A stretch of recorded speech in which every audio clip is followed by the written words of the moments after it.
Alright everybody, take two! Welcome to my live stream here on Twitch. Thank you guys for joining me, and thank you for bearing with the technical issues today.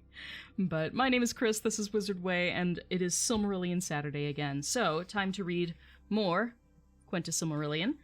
I do have the deluxe illustrated version, which has more pictures in it, so some pictures that haven't been in previous releases of this book. So, I do have an overhead cam to give you guys a peek at all of the pictures, all the illustrations, beautiful paintings by Ted Nasmith, and any other little tiny illustrations that come along with the book.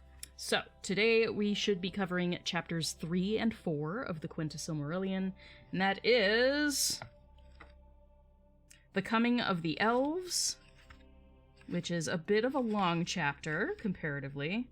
And then chapter 4 is of Thingol and Melian. So we'll be hitting both of those chapters. Thingol and Melian is like 2 pages long, so that one will go quickly. But we will be starting with Of the Coming of the Elves and the Captivity of Melkor. Ba-ba-ba-bum.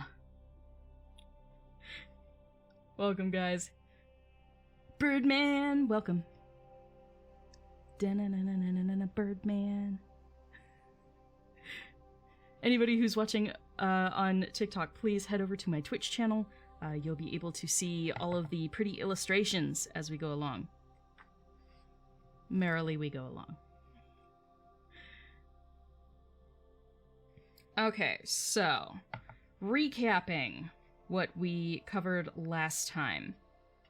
Last time we started the beginning of days, which basically was a rehashing of the Valaquinta, where we learned a lot about the Valar and how the world took shape. And focus, webcam, thank you, there we go. But we learned about the shaping of the world and sort of the place of the gods in that world. Chapter 2 was of Aule and Yavanna, so we learned about Aule, who's the craftsman god. His name actually means inventor, and how he invented the dwarves, and how that didn't work out so well for him. He basically made the dwarves, and Iluvatar, or Eru, the one god, above all of these lesser gods, basically decided, I'm going to give them sentience. So, Aule got in trouble because he basically created a race before the coming of the children of Iluvatar, and Iluvatar was like, nah, son, you're not allowed to do that. This is against my design, how dare. And so he basically said, you know, poor Aule, with tears in his eyes, went to strike down his creation. The dwarves are cowering. They're truly afraid that they're just going to be, you know, smote. But fortunate for the dwarves, Eru had pity on them and basically said, nah, like, they're sentient now, I'm not going to make you kill them. But they will be put to sleep until the elves arrive. He's like, you know, the firstborn children of Iluvatar are gonna be the firstborn children, okay? So after that, he basically says the dwarves can awaken over in Middle-earth. Yavanna, Aule's wife, is not super thrilled with this, because basically she's like, bro, you disobeyed. You did stuff you were not supposed to do, and you've basically been rewarded for it. Like, he gave you a slap on the wrist, and that's not fair. Because Yavanna has been laboring over plants and animals in Middle-earth for, you know, years uncounted. And, but she's not allowed to let her things come out of sleep. And she's like, you know, you've just created a race that's going to prey on my creatures. And dude, like, rude? Rude much? So, unfortunately, there's a bit of a tiff between Aule and Yavanna, but Yavanna goes to Eru and is just like, come on, man, like, what about my creatures? What about the Olvar and the Kelvar? Which are basically the equivalents of flora and fauna. She's like, what about all of these things I've created? How is this fair? And Eru basically told her, it's not fair. It's not fair. Deal with it. But he also says that there will be spirits housed in the Kelvar and Olvar in a way that they will be able to defend themselves. So Yavanna goes back, and she's just talking to Aule, and she's like, now let thy children beware, for there shall walk a power in the forests whose wrath they will arouse at their peril. Talking about the dwarves. And Aule, totally shrugs it off like a jerk and just says, nonetheless, they will have need of wood. The dwarves are going to need your wood, and, sorry, that's what you're here for, woman. Not the best. Not a fan of Aule, can you tell? But that is where we left off, with him basically being like, whatever, you do you, and the dwarves are still gonna take all the wood they need from the forests and, tough tookies. That's where we left off. So on to Chapter 3 of The Coming of the Elves and the Captivity of Melkor. And I want to skim really quickly to see where I need to be using voices. This is, again, what I should have done before the stream.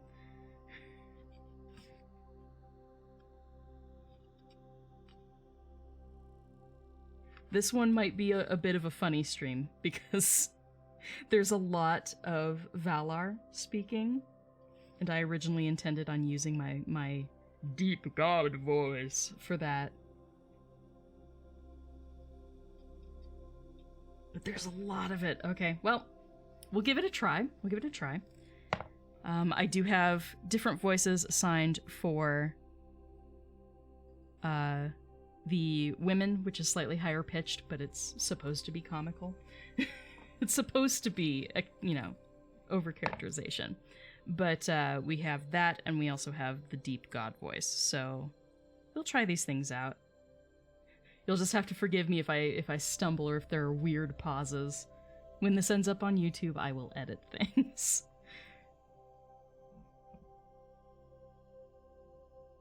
Yeah, after seeing how awesome the dwarves are, the dwarves are great. The dwarves are awesome. I like the elves better, but that's just personal taste. Like, dwarves are really great. I agree. I got nothing against the dwarves. I might play like I do, but I totally don't. I love the dwarves too. Hashtag unedited. Basically, welcome to my Twitch stream. Voices too. Yes, Elizabeth, this is what I try to do. So I have a deep god voice. No, Pudgy, don't smoke. So there is a voice for God or the Valar. And then I also have this voice for the ladies. The ladies. So there are a couple different voices that I have put together. This is more like Valley Girl, And this is totally not going to make any sense over on TikTok. I have voice filters that I'm doing over on my Twitch channel. So if you'd like to experience the different voices, please head over to the Twitch channel. Yeah, enjoy. Enjoy. So that is something that I have prepared. We have a few different voices. Hopefully they will sound okay, because I can't hear them. I do not have my monitor on for those, because I can't, there's a slight delay, which means that when I hear it, and my brain processes what I'm hearing while I am trying to speak, it's too much. It's a little too much. So, we'll give it a go. Last chapter, we used the god voice specifically for Iluvatar, but I think in this chapter we'll be using the god voice for the male Valar. It'll be fun. Fire! I'm excited. I'm excited. Let's get started, shall we? And I will do my best to keep up with the voices, and hopefully I will not forget that I have a filter on. Totally a possibility. That'll make the replay super funny. If I leave something on when I'm, you know, supposed to be in narration, please let me know in chat so I don't keep you guys, you know, laughing for too long. Alright, so let's get started. Sorry for the late start, everyone. Let's do this. Okay. Chapter 3. Of the Coming of the Elves and the Captivity of Melkor. Through long ages, the Valar dwelt in bliss in the light of the two... Oh, hi, Gray. Okay. This is how the stream is gonna go. Cats. Gray? No, Gray. Gray, I love you, but please, stay in the cat bed. That's why it's there. Good boy. I love you. He's like, no touchy. Okay, let's try again. Let's try again, shall we?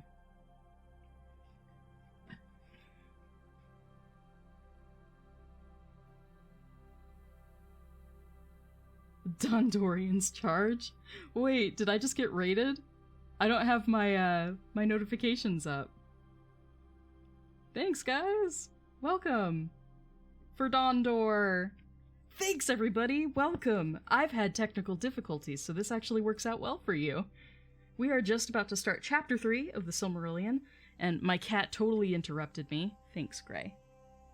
Hi. Have you figured out what you want to do? Huh? He's a sweet boy. Come on, go into the bed or something. I just don't want you all over my keyboard, kitten. He's like, rude. I do what I want. Oh, nice! Unofficial raid organized through Discord. Thank you, Dawn! Aw, thanks. I appreciate that, Dawn. Especially after I was kind of harsh to you. I apologize. I didn't mean it to come off that harsh in my video. I'm like, it was all meant in good fun. People are like, wow, like, he deleted his video. And I'm like, I didn't want him to delete his video. That was not my intention, Dawn. So I really liked your video, which is why I hesitated a bit to post mine as well. Because I like your theory. I love your theory that with difference of time flow, Frodo could have been there and it would have been like just a few days before he saw Sam again. I like that.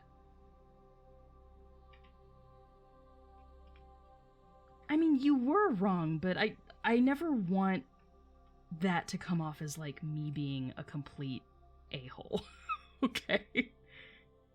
It's always correction with kindness with me. I'm never doing my videos to be a jerk. I hope at least that comes through. But thank you for the mini raid. I appreciate you, Dawn, I really do. Alright, so shall we continue? So this is Chapter 3 of the Coming of the Elves and the Captivity of Melkor. Through long ages the Valar dwelt in bliss in the light of the trees, beyond the mountains of Aman, but all Middle-earth lay in the twilight under the stars. While the lamps had shone, growth began there which now was checked, because all was dark again. But already the oldest living things had arisen, in the seas the great weeds, and on earth the shadow of great trees. And in the valleys of the night-clad hills there were dark creatures, old and strong. To these lands and forests the Valar seldom came, save only Yavanna and Orome, and Yavanna would walk there in the shadows, grieving because the growth and promise of the spring of Arda was stayed. And she set asleep upon many things that had arisen in the spring, so that they should not age, but should wait for a time of awakening that yet should be. I need to adjust my seat. I'm like, this isn't gonna work. I'm not comfortable. Alright. Much better. Much better. It's dangerous to go alone. Take this. I love Zelda, so that was great. Thank you. Oh, the video's still there. Good. People in my comments were saying that you took it down, and I was like, no, he had no reason to. Alright, continuing. But in the north Melkor built his strength, and he slept not, but watched and labored. And the evil things that he had perverted walked abroad, and the dark and slumbering woods were haunted by monsters and shapes of dread. And in Utumno he gathered his demons about him, those spirits who first adhered to him in the days of his splendor, and became most like him in his corruption. Their hearts were of fire, but they were cloaked in darkness, and terror went before them. They had whips of flame. Balrogs they were named in Middle-earth in later days, and in that dark time Melkor bred many other monsters of diverse shapes and kinds that long troubled the world. And his realm spread now ever southward over Middle-earth. And Melkor made also a fortress and armory not far from the northwestern shores of the sea, to resist any assault that might come from Aman. That stronghold was commanded by Sauron, lieutenant of Melkor, and it was named Angband.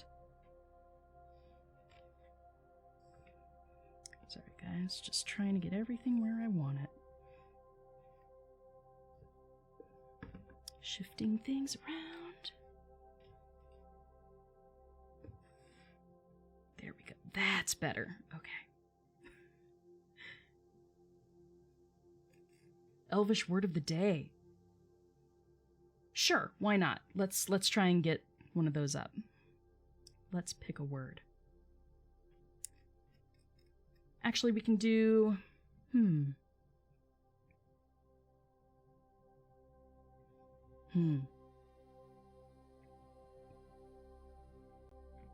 Trying to think, what's one that has any bearing on today?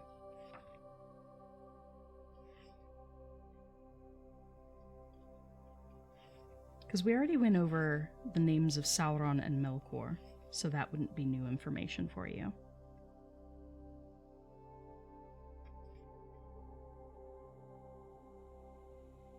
That's all Quenya. Let's keep it to Sindarin. Elvish word for wrong? Ouch, harsh, man. I'd have to look that up. I don't know it off the top of my head, but let's look. Why not? We can take a break. That's what these streams are all about, is taking some fun moments.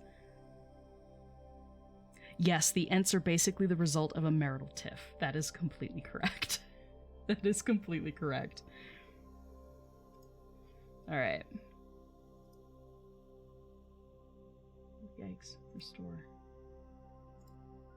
Down. Down.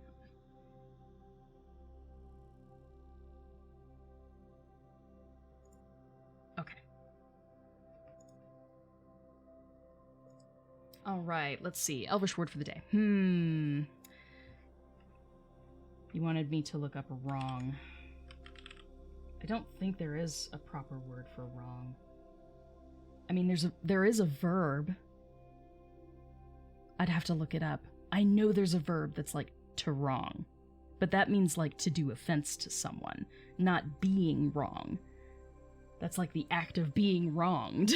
It's different.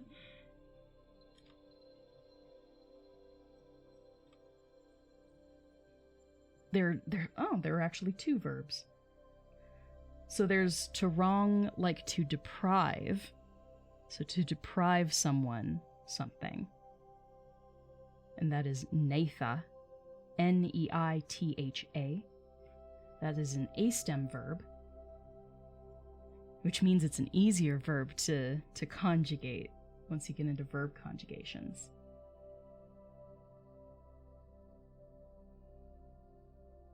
So I'm going to wrong them. I'm going to deprive them, or I intend to deprive them, would be neithathon. Neithathon.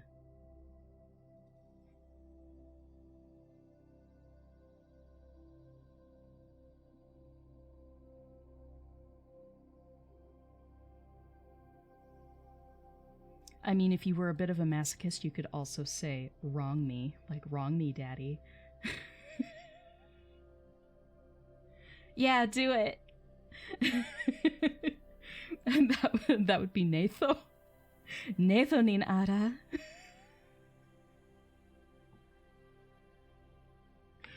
This is why the Elvish word of the day is there.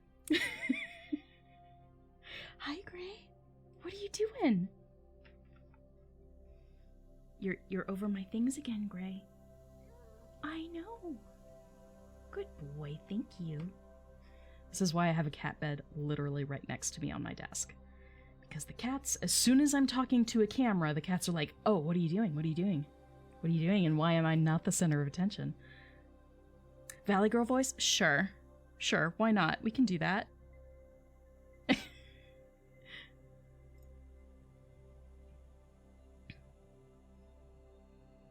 Alright, so Valley Girl voice. Lathonine Ada. Lathonine. Just for you. Alright, back to normal voice. This is why I need a voice filter to do all, like, Valley Girl. Like, that is so hot. Like, I can do that, but it puts strain on my voice, so I might as well use a filter for it instead. Valley Elf.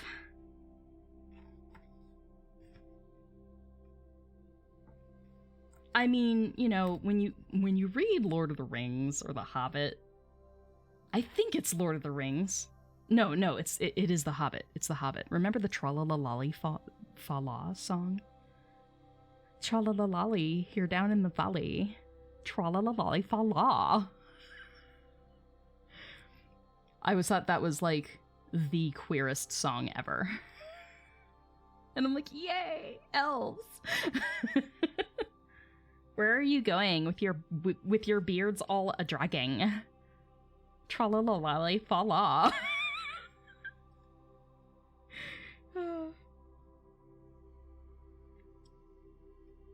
So, Valley Girls are from Rivendell. Imladris baby.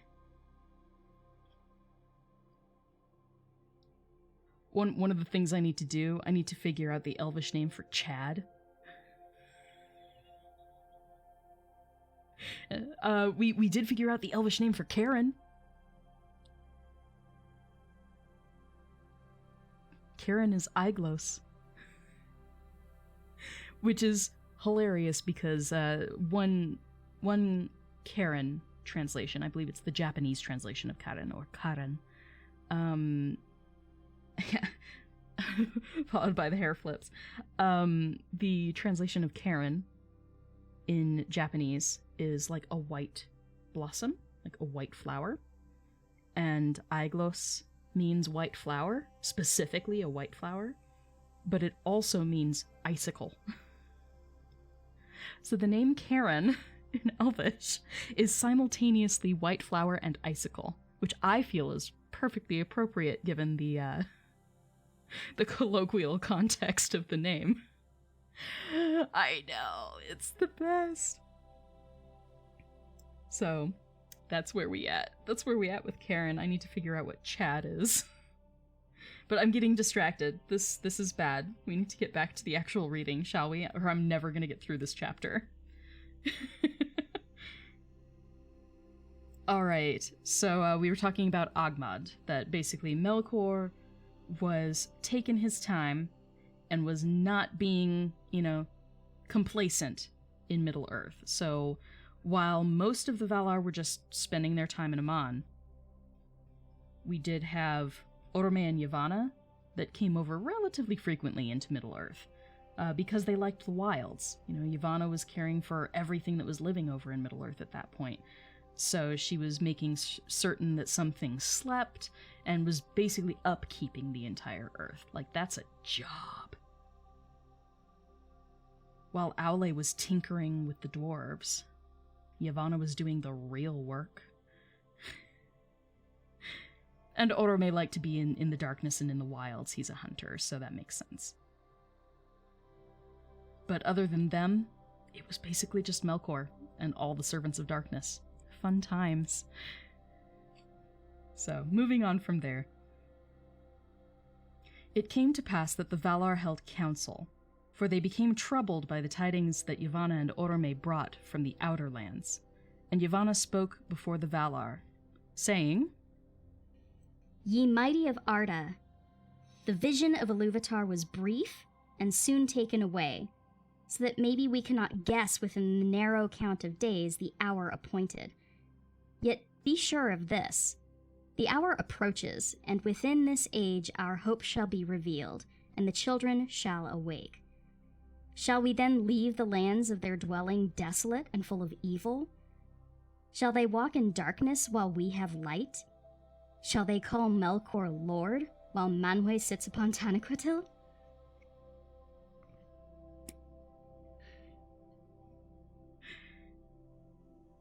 And Tulkas cried, Nay, let us make war swiftly. Have we not rested from strife over long?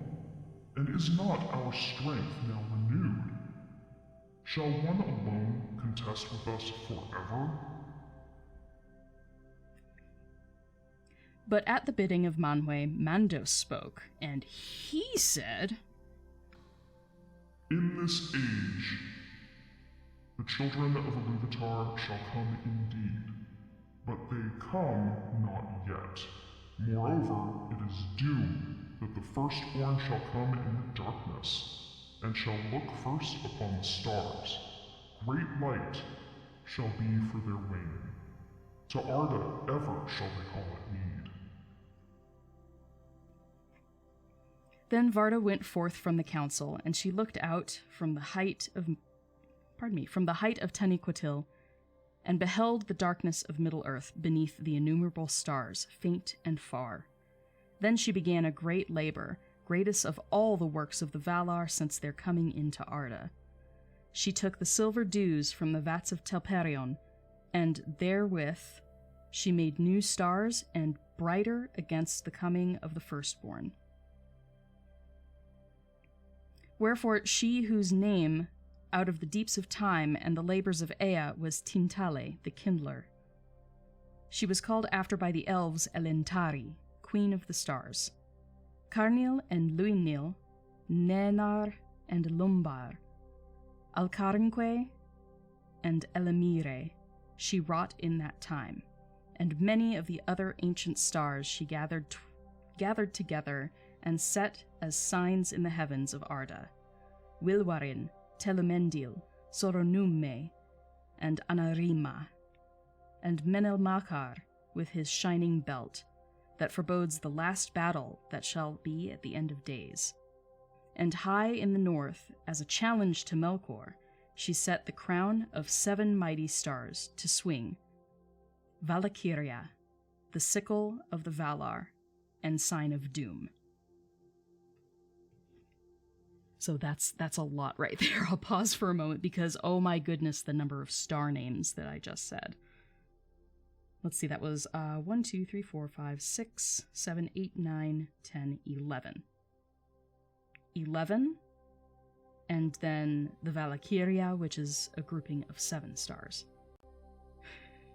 So, I don't expect... There will not be a pop quiz, I promise. You don't have to remember all of these names. Menel Makar does come up a couple times, but most of these don't get mentioned much. Menel Makar is brought up because it's basically the equivalent of Orion. Once again, Tolkien was trying to create a believable lore for England. For England! For the British! He was trying to create stories likened to Arthur, right? Something that could be uniquely British. And that's why he has so many parallels between this fantasy world, which is supposed to be more mythological than fantasy. He wants it to basically sound like, over time, the world that we are reading about in the Silmarillion became the world as we know it now. I am trying with the voice filters. It's not easy.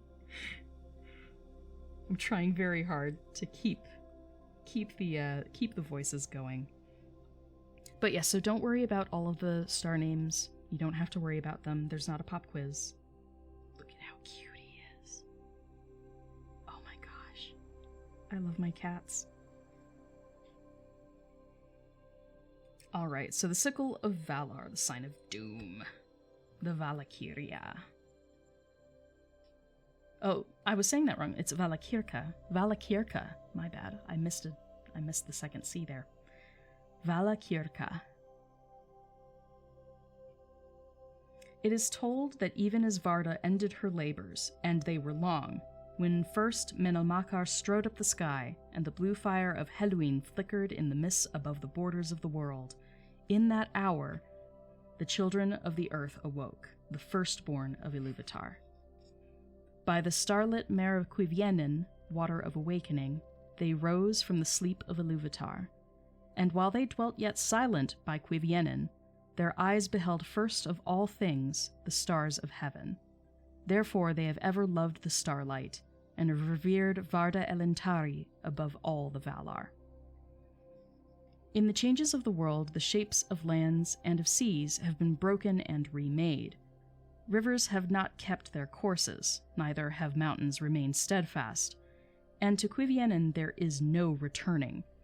But it is said among the elves that it lay far off in the east of Middle-earth and northward, and it was a bay in the inland sea of Helkar. And that sea stood where aforetime the roots of the mountains of Iluin had been before Melkor overthrew it. Remember, Iluin was one of the two lamps.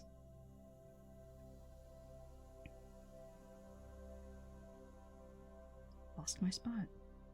There it is. Many waters flowed down thither from heights in the east, and the first sound that was heard by the elves was the sound of water flowing, and the sound of water falling over stone. Long they dwelt in their first home, by the water under stars, and they walked the earth in wonder. And they began to make speech, and to give names to all things that they perceived. Themselves they named the Quendi, signifying those that speak with voices, for as yet they had met no other living things that spoke or sang. And on a time it chanced that Orome rode eastward in his hunting, and he turned north by the shores of Helkar, and passed under the shadows of the Ornokarni, the mountains of the east. Then on a sudden, Nahar set up a great neighing and stood still, and Orome wondered and sat silent, and it seemed to him that in the quiet of the land under the stars he heard afar off many voices singing. Thus it was that the Valar found at last, as it were by chance, those whom they had so long awaited. And Orome, looking upon the elves, was filled with wonder, as though they were beings sudden and marvelous and unforeseen, for so it shall ever be with the Valar. From without the world, though all things may be forethought in music or foreshown in vision from afar, to those who enter verily into Ea, each in its time shall be met at unawares as something new and unforetold. So basically any of the gods that actually came down into Arda, into Middle-earth, there will be things that can surprise them. There will be things that were unforeseen, and that will play in later in the story. In the beginning, the elder children of Iluvatar were stronger and greater than they have since become, but not more fair, for though the beauty of the Quendi in the days of their youth was beyond all other beauty that Iluvatar has caused to be, it has not perished, but lives in the west, and sorrow and wisdom have enriched it. And Orome loved the Quendi, and named them in their own language Eldar. And named them in their own tongue Eldar, people of the stars. But but that name was after borne only by those who followed him upon the westward road. I'm going to pause there because we do have an illustration I can share. So let's change up for the illustration. That is this one.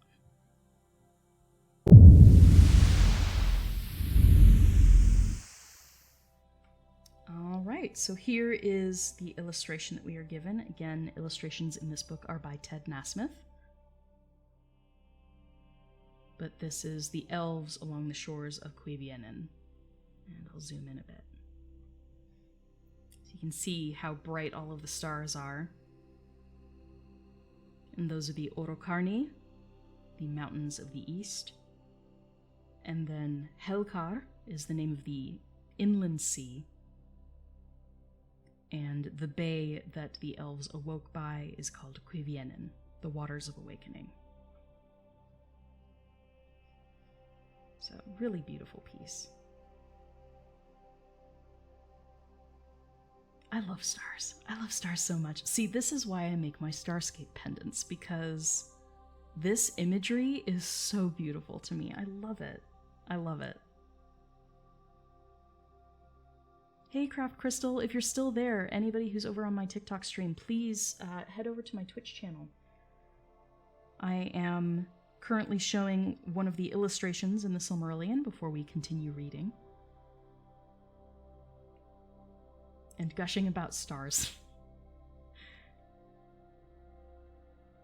I think some of the few moments of peace that I felt during my rough adolescence, which still a life of privilege, but you know, I was bullied for being queer and stuff like that.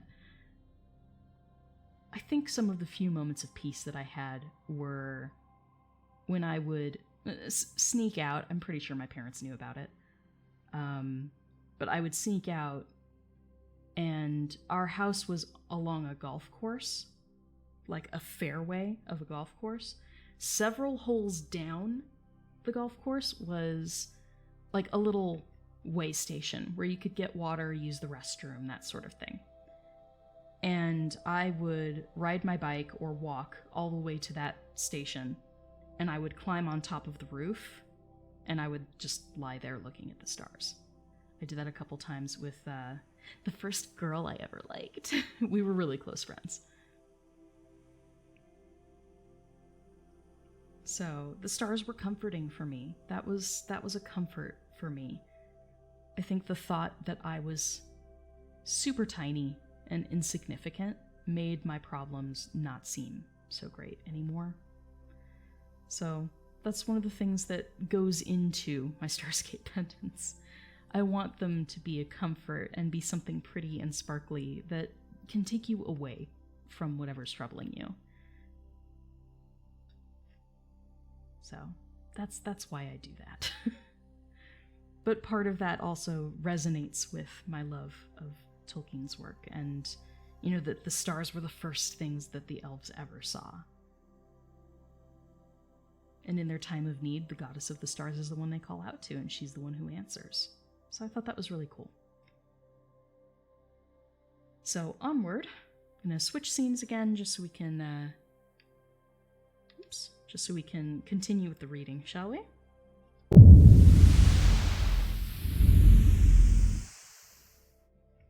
All right, continuing on. Yet many of the Quendi were filled with dread at his coming, Orome's coming. And this was the doing of Melkor. For by after-knowledge, the wise declare that Melkor, ever watchful, was first aware of the awakening of the Quendi, and sent shadows and evil spirits to spy upon them and waylay them. So it came to pass, some years ere the coming of Orome, that if any of the elves strayed far abroad, alone or a few together, they would often vanish and never return.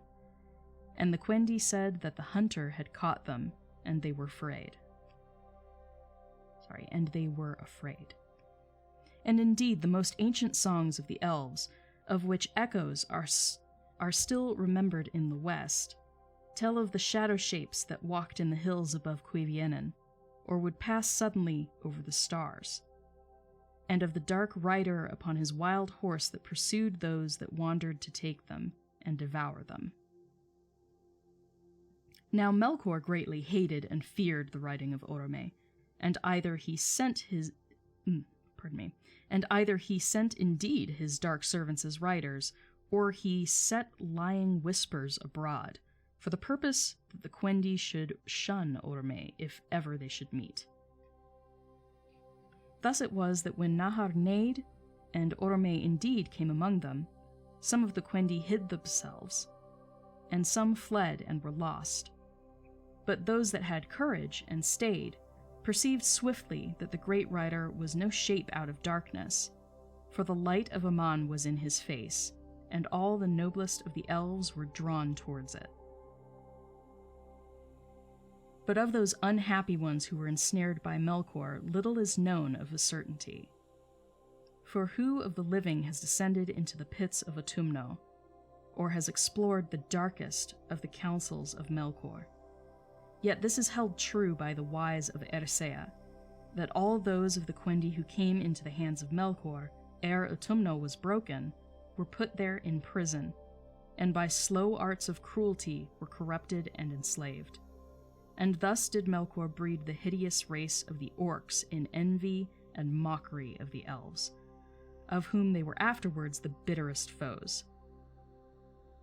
For the orcs had life and multiplied after the manner of the children of Iluvatar, and naught that had life of its own, nor the semblance of life, could ever Melkor make since his rebellion in the Ainulindale before the beginning. So say the wise. And deep in their dark hearts the orcs loathed the master whom they served in fear, the maker only of their misery.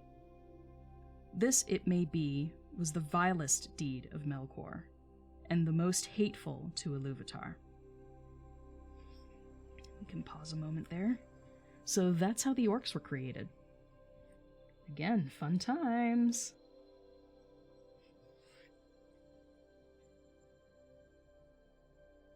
My hair has been the same for months at this point. If you go back, you see where it was like a really bright pink with like blue tips at the bottom. This is what it naturally faded to. So, in case you were curious. Come on, webcam. This whole stream is so janky. Okay. Orome tarried a while among the Quendi, and then swiftly he rode back over land and sea to Valinor and brought the tidings to Valmar, and he spoke of the shadows that troubled Cuiviénen. Then the Valar rejoiced, and yet they were in doubt amid their joy, and they debated long what counsel it were best to take for the guarding of the Quendi from the shadow of Melkor. But Orome returned at once to Middle-earth and abode with the elves. Okay.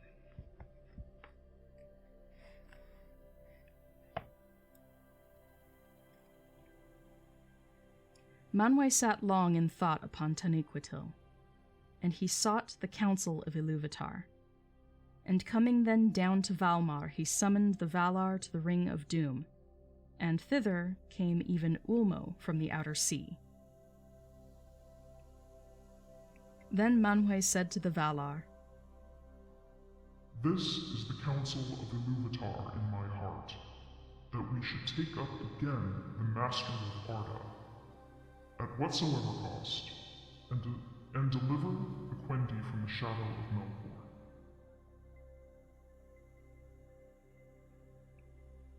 Then Tolkis was glad, but Aule was grieved, foreboding the hurts of the world that must come of that strife. But the Valar made ready, and came forth from Aman in strength of war, resolving to assault the fortresses of Melkor and make an end. Never did Melkor forget that this war was made for the sake of the elves, and that they were the cause of his downfall. Yet they had no part in those deeds, and they know little of the riding of the might of the West against the North in the beginning of their days. Melkor met the onset of the Valar in the northwest of Middle-earth, and all that region was much broken. But the first victory of the hosts of the west was swift, and the servants of Melkor fled before them to Autumno. Then the Valar passed over Middle-earth, and they set a guard over Cuiviénen. And thereafter the Quendi knew nothing of the great battle of the powers, save that the earth shook and groaned beneath them, and the waters were moved, and in the north there were lights as of mighty fires. Long and grievous was the siege of Autumno, and many battles were fought before its gates, of which naught but the rumor is known to the elves.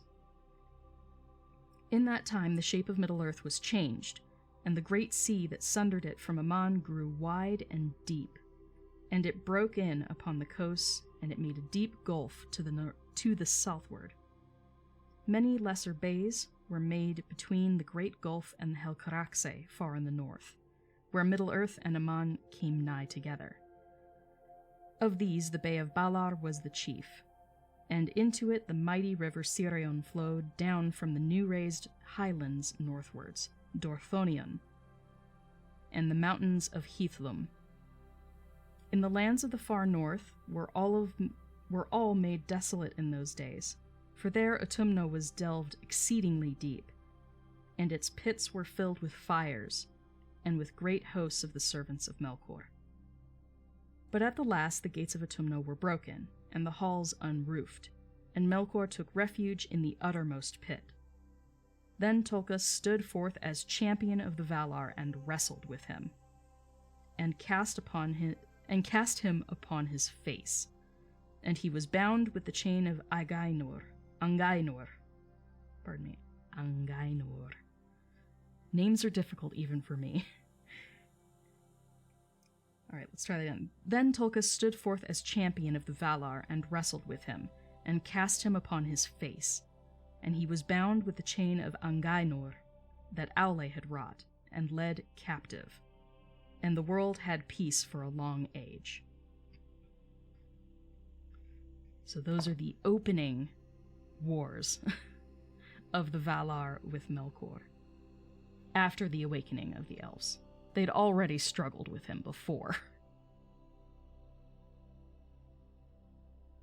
So they tried to basically take the roofs off of Autumno under all of the mountains, which is why the earth was greatly changed. But in the deepest pits, Melkor was there. He hid away until Tolkas challenged him, and being a being of pride, Melkor accepted the challenge and got his ass whooped. He got his butt kicked.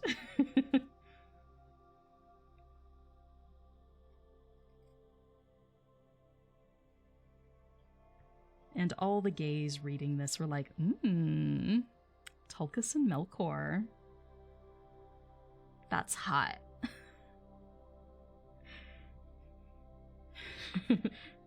And the queers of Middle-earth saw this and were glad. No, just kidding. Aina is singular and Ainur is plural. And the language of the Ainur, I'm not sure about the Ainur specifically, because they basically communicated through song, but the language of the Valar is Valerian, of which we don't know that much. I did cover a couple terms of Valerian in my last stream, in the vocab section of my last stream. Because just while I was looking up all of the different names for Telperion and Laurelin, the two trees, while I was looking up those names, I saw the Valerian names for the two trees, and they are ridiculously hard to pronounce. Music or lyrics? Yes? Question mark? It's not made super clear.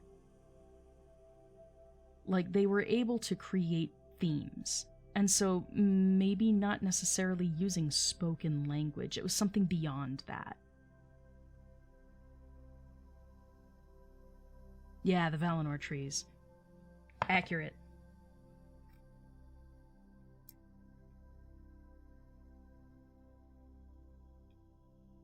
Gray approves. My kitty is so cute. Gray likes being close when I'm streaming, though Alana is still outside my room. I left the door, open so she could push her way in if she wanted to, but she hasn't. Humming, buzzing, and humming, I'm not sure. That's the thing. When it comes to the music of the Ainur, I don't even know that mortal ears could handle it. We don't know that for sure. But there is great power in the music that they create, and I think that's kind of where we have to leave it. Alright, continuing on. Nonetheless, the Valar did not discover all the mighty vaults and caverns hidden with deceit far under the fortresses of Angband and Utumno. Many evil things still lingered there, and others were dispersed and fled into the dark and roamed in the waste places of the world, awaiting a more evil hour, and Sauron they did not find. Because Sauron's a badass. Hashtag simping for Sauron.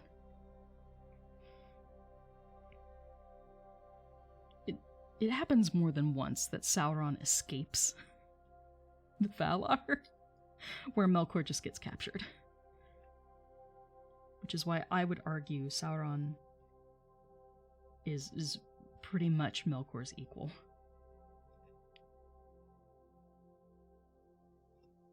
And in some ways exceeds him in willpower. Something in my eye. Oh my goodness. This is the kind of stream I'm having. Hold on.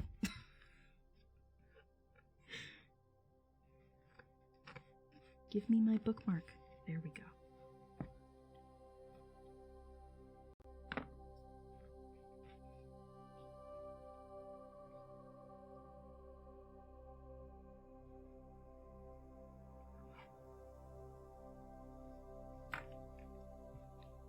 That's better. Okay. Never a dull moment. I'm like, I can't see. Okay. Where was I? Okay, Sauron they did not find. But when the battle was ended, and from the ruin of the north great clouds arose and hid the stars, the Valar drew Melkor back to Valinor, bound hand and foot and blindfold. And he was brought to the Ring of Doom. There he lay upon his face before the feet of Manwë and sued for pardon. But his prayer was denied, and he was cast into prison in the fastness of Mandos, whence none can escape, neither Vala, nor elf, nor mortal man. Vast and strong are those halls, and they were built in the west of the land of Aman. There was Melkor doomed to abide for 3 ages long, before his cause should be tried anew, or he should plead again for pardon. Then again the Valar were gathered in council, and they were divided in debate. For some, and of those Ulmo was the chief, held that the Quendi should be left free to walk as they would in Middle-earth, and with their gifts of skill to order all of the lands and heal their hurts. But the most part feared for the Quendi in the dangerous world amid the deceits of the starlit dusk, and they were filled moreover with love of the beauty of the elves and desired their fellowship.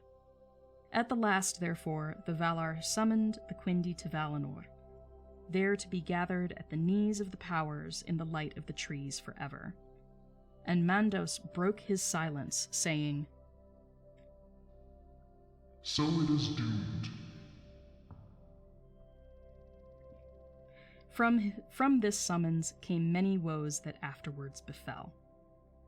But the elves were at first unwilling to hearken to the summons, for they had as yet seen the Valar only in their wrath as they went to war, save Orome alone, and they were filled with dread. Therefore Orome was sent again to them, and he chose from among them ambassadors who should go to Valinor and speak for their people. And these were Ingwe, Finwë, and Elwë, who afterwards were kings.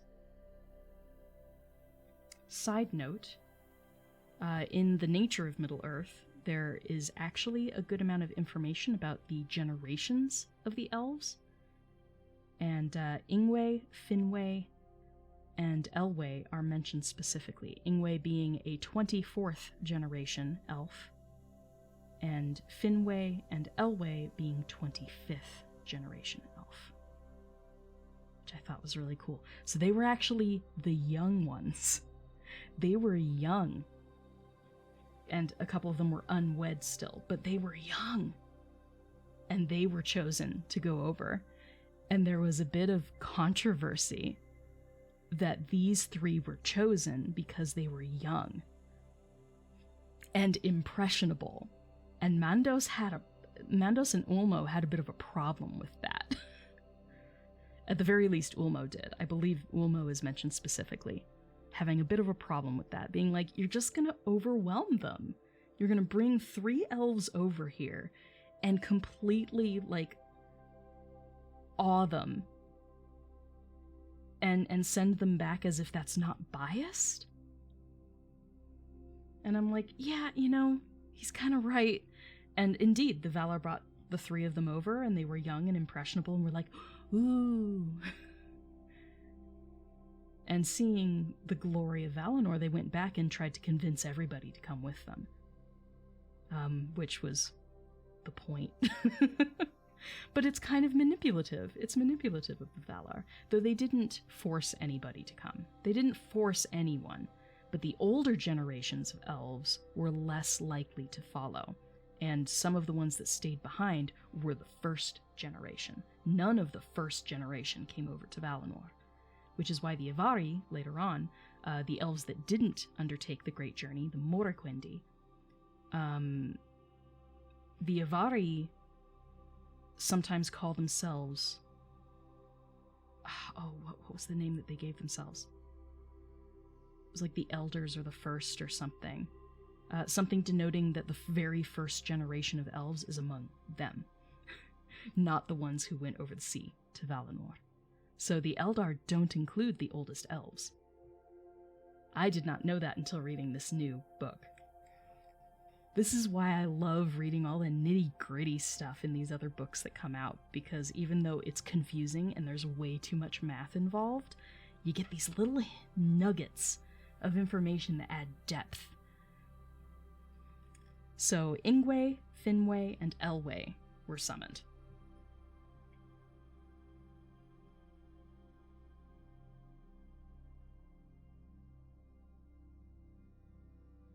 Who afterwards were kings. And coming they were filled with awe by the glory and majesty of the Valar, and desired greatly the light and splendor of the trees. Then Orome brought them back to Cuivienen, and they spoke before their people, and counseled them to heed the summons of the Valar and remove to the west. Then befell the first sundering of the elves. For the kindred of Ingwe, and the most part the kindreds of Finwë and Elwë, were swayed by the words of their lords, and were willing to depart and follow Orome. And these were known ever after as the Eldar, by the name that Orome gave to the elves in the beginning, in their own tongue.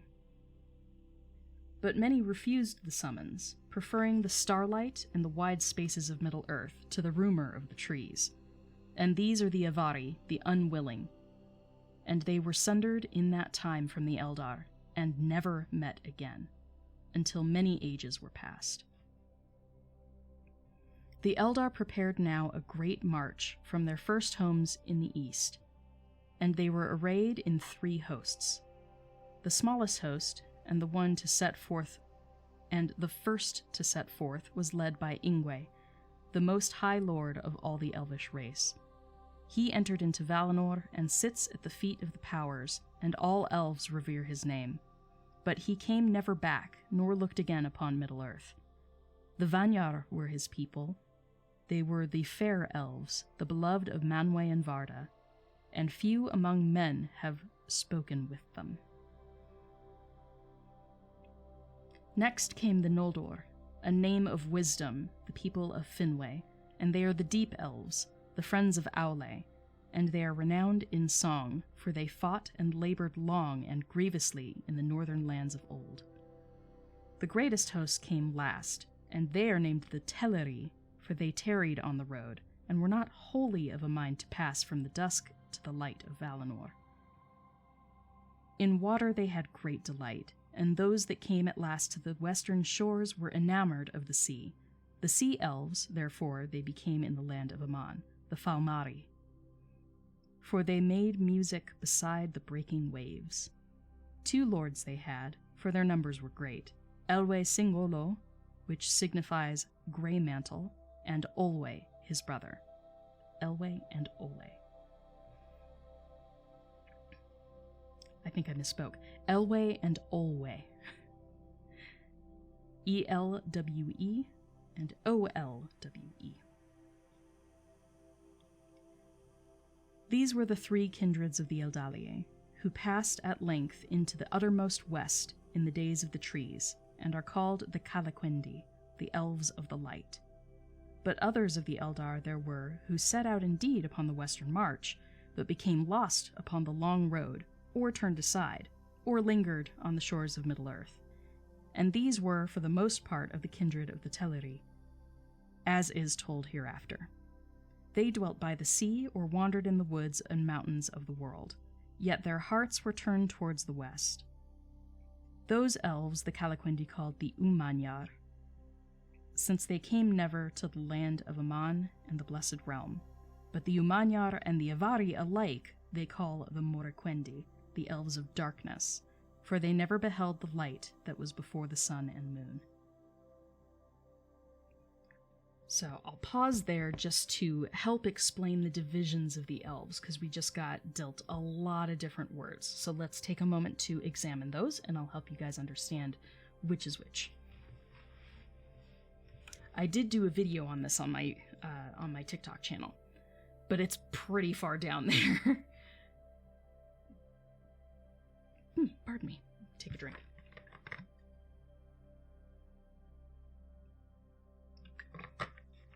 And yes, this is a Tropicana orange juice container, full of water.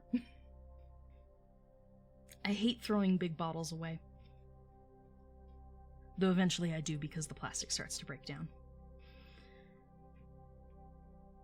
Okay, so there are 3 main kindreds of the elves, if we're talking about the Eldar. So I guess that's the first division, the Eldar versus the Avari. The Eldar are the elves of the stars, but they are the ones who took this great journey. Even if they turned aside partway through, they are the ones who went on the journey and left Cuiviénen. Okay? The Avari are the ones who stayed, and that includes the eldest generation of 144 elves. Fun details. So, the Avari are the ones who didn't take the journey at all. The Umanyar are the elves who took the journey, but didn't see the light of Valinor. So those are the Nandor, the Sylvan, and the Sindar as well, and the Green Elves, the Lyquendi.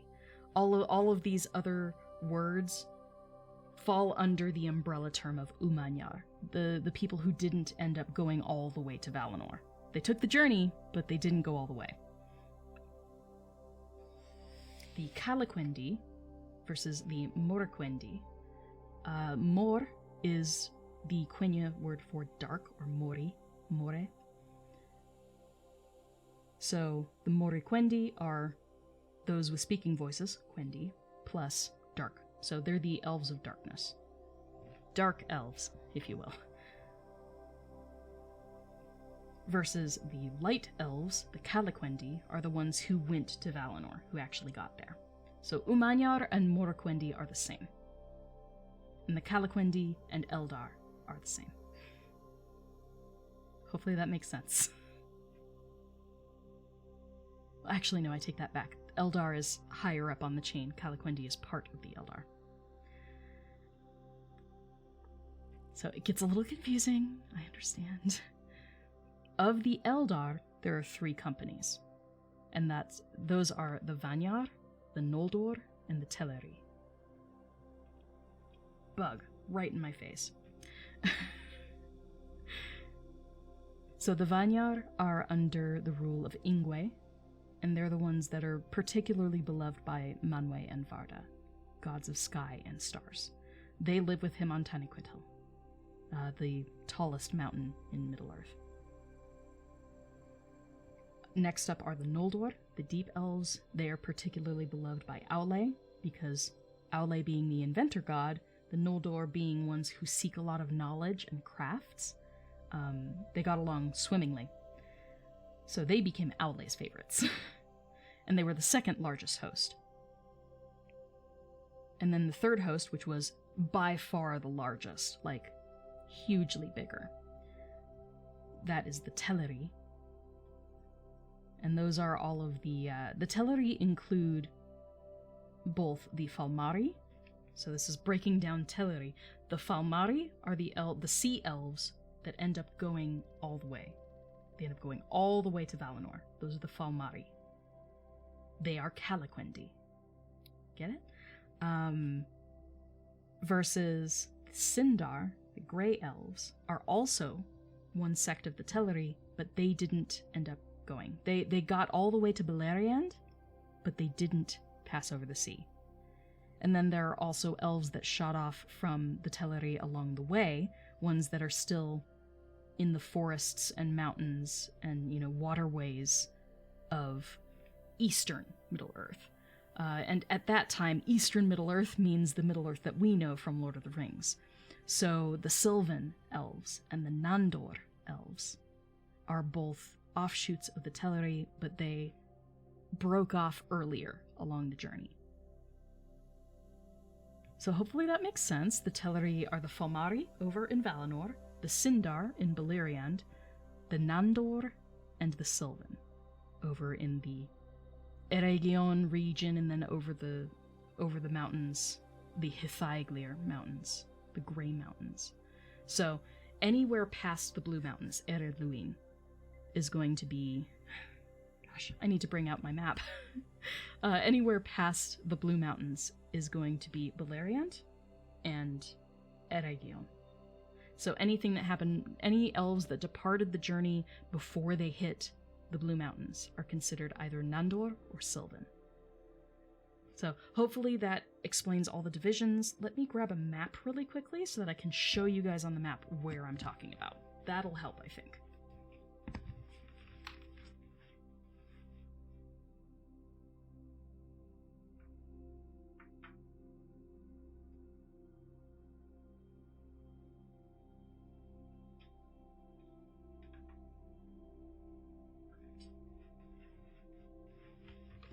Okay, this one will work. This one will work. Camera. Refocus, please. There we go. Okay. So let's switch on over. I want you guys to see this.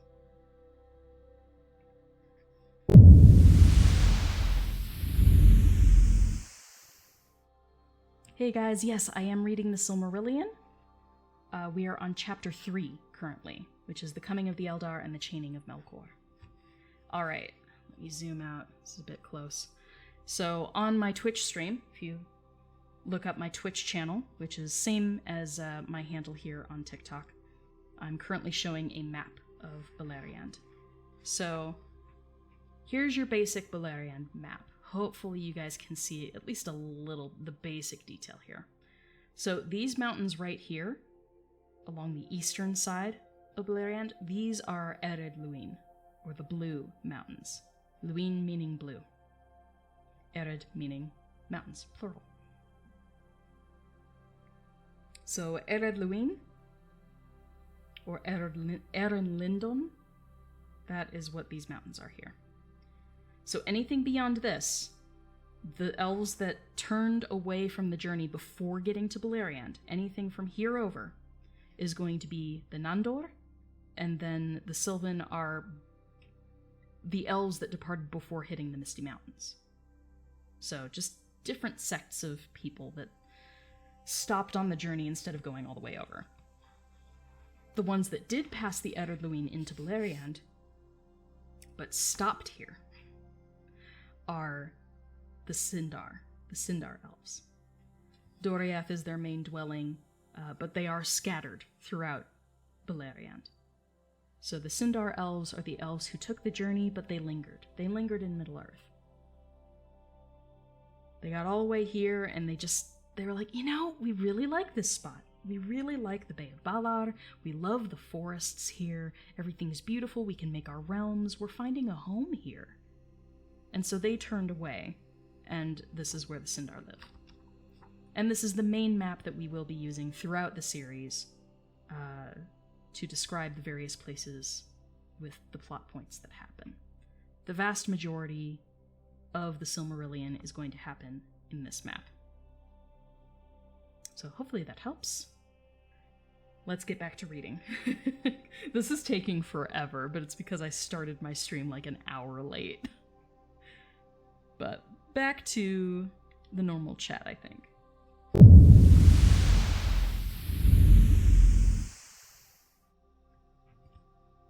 Just putting that map aside. Hi, Gray. You doing okay? Sleepy boy.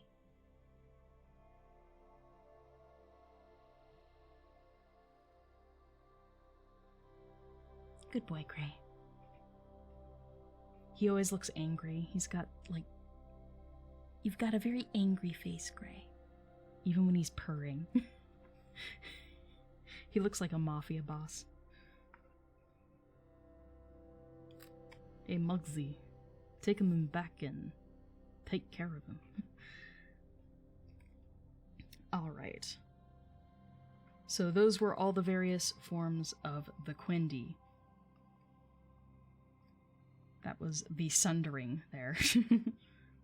So moving on from there.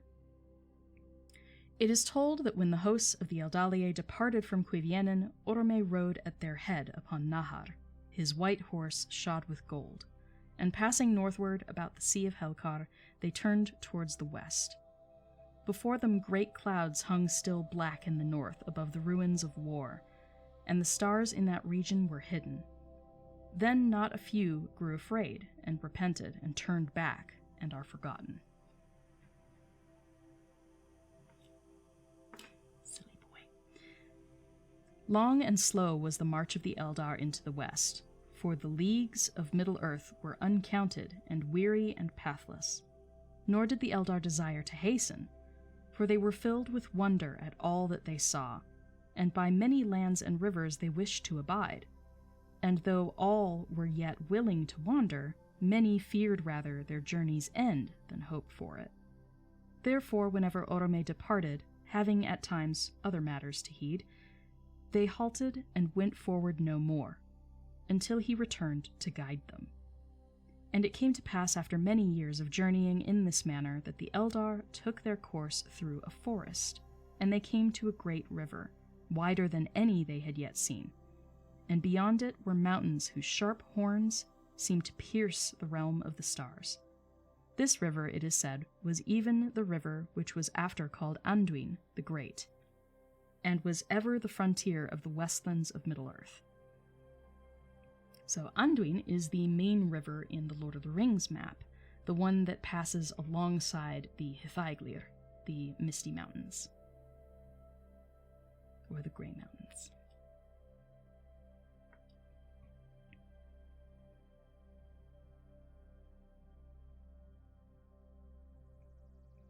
I'm like, where was I? Oh, we're actually about to get to the Hithaglir. Heh. Foresight. Okay, was ever the frontier of the westlands of Middle-earth. But the mountains were the Hithaglir, towers of mist, upon the borders of upon the borders of Eriador. Yet they were taller and more terrible in those days, and were reared by Melkor to hinder the riding of Orome.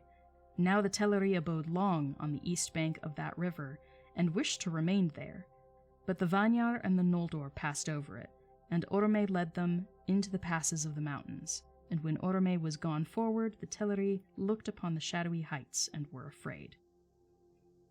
Then one arose in the host of Olwe, which was ever the hindmost on the road. Lenwe he was called. He forsook the westward march, and led away a numerous people, southwards toward the great river. Southwards down the great river. And they passed out of knowledge of their kin until long years were past. Those were the Nandor, and they became a people apart, unlike their kin, save that they loved water, and dwelt most beside falls and running streams. Greater knowledge they had of living things, tree and herb, bird and beast, than all other elves. In after years, Denethor, son of Lenwe, returned again west at last. Pardon me, I keep misspeaking. In after years, Denethor, son of Lenwe, turned again west at last, and led a part of that people over the mountains into Beleriand, ere the rising of the moon. So hopefully that adds a bit to the knowledge of the Nandor. And the host of Denethor, the son of Lenwe. So Lenwe was the ruler of the Nandor. Denethor and the sect of elves that he brought into Beleriand just much, much later, those are called the Lyquindi. Those are the green elves.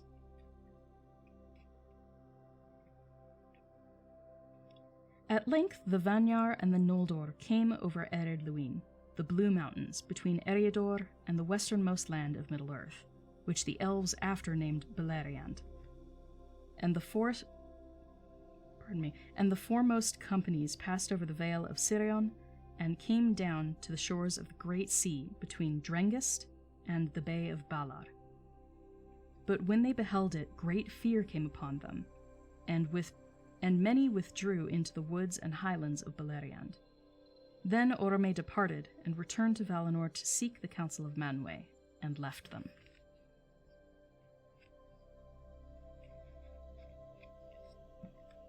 And the host of the Teleri passed over the misty mountains, and crossed the wide lands of Eriador, being urged on by Elwë Singolo. For he was eager to return to Valinor, and the light that he had beheld. And he wished not to be sundered from the Noldor, for he had great friendship with Finwë, their lord. Thus, after many years, the Teleri also came at last over Ered Luin into the eastern regions of Beleriand. There they halted and dwelt a while beyond the river Gelion. Thus ends chapter 3. So that's basically talking about the coming of the elves and then the sundering of the elves, where they all departed at different and strayed from the path to Valinor at different moments. And it is interesting to note that the Vanyar and Noldor passed over the mountains with Orome. They passed over Ered Luin, those blue mountains that were along the eastern border. They passed over those mountains with Orome. The Teleri did not. They were urged on by Olwe. And so they eventually came into Beleriand, but through their own devices, which is actually pretty amazing, especially for such a great host, because the Teleri were a far larger sect of the elves.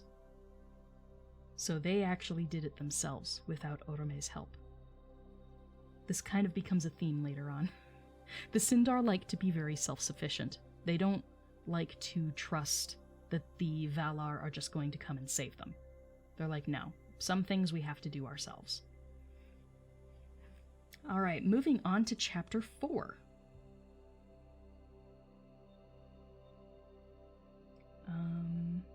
Just looking. Alright, thanks for bearing with me, guys.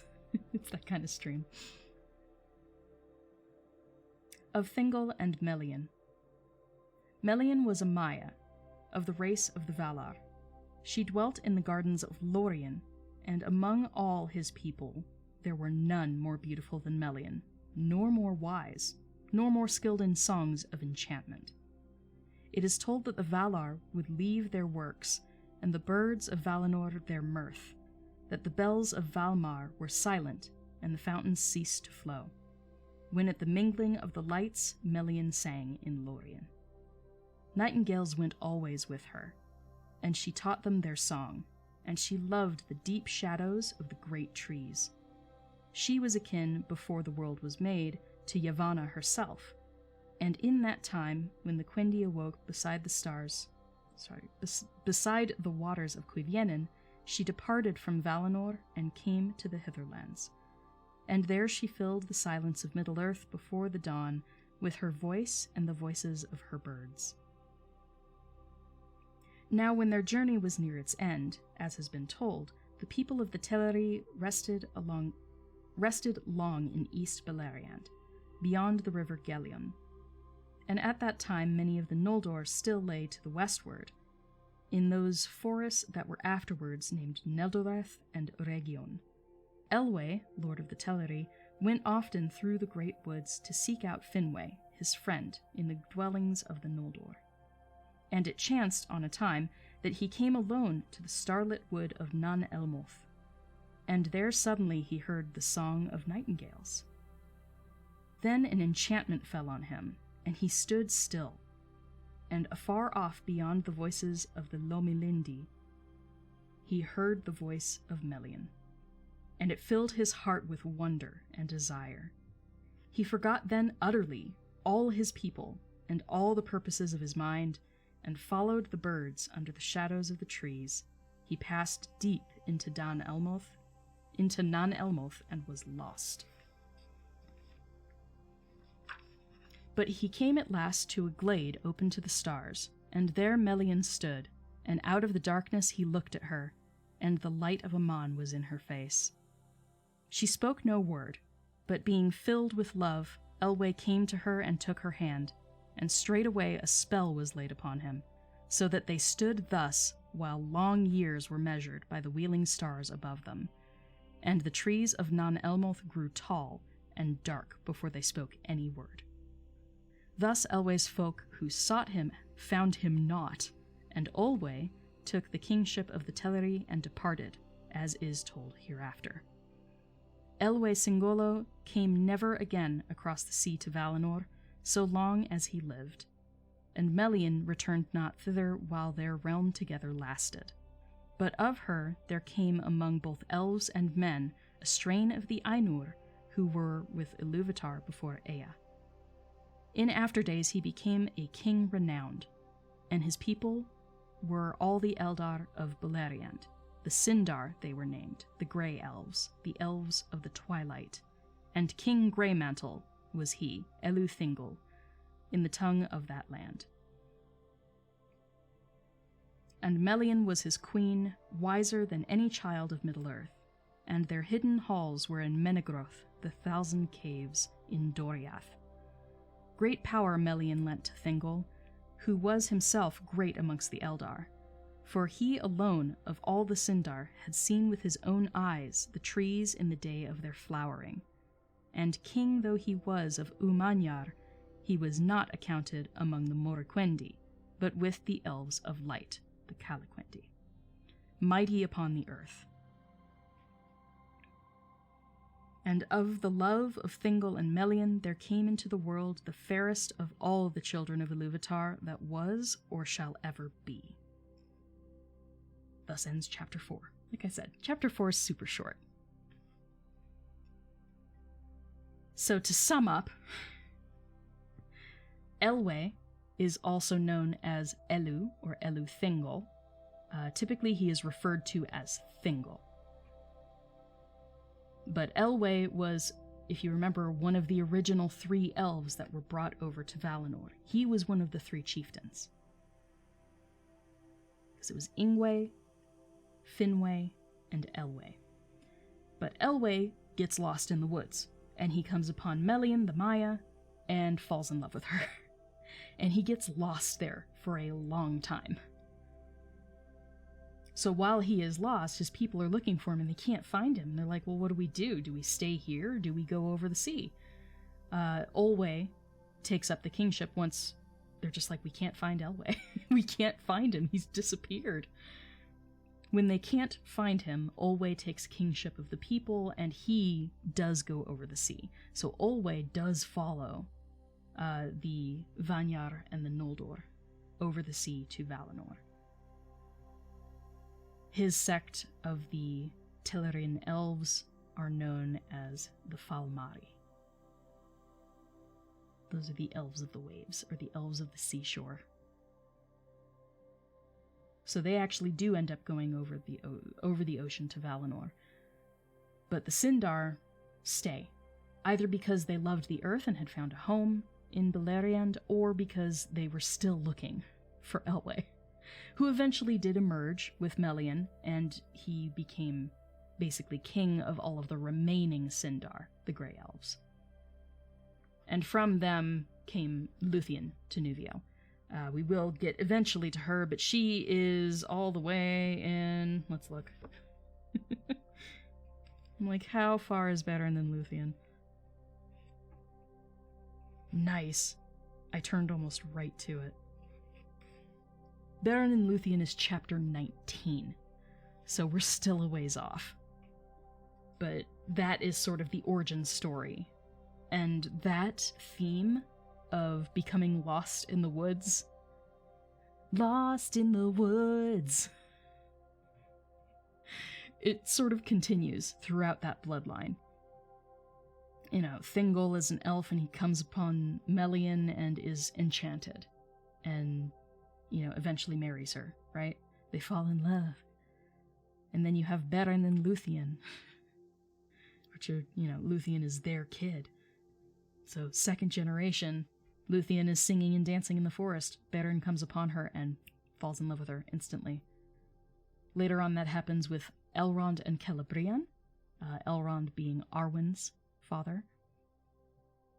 Though they were in a different forest. That at least happened in a different place.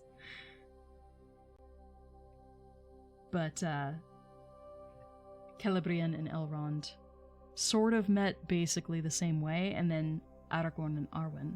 Arwen comes back from vacay and is singing and dancing in the woods.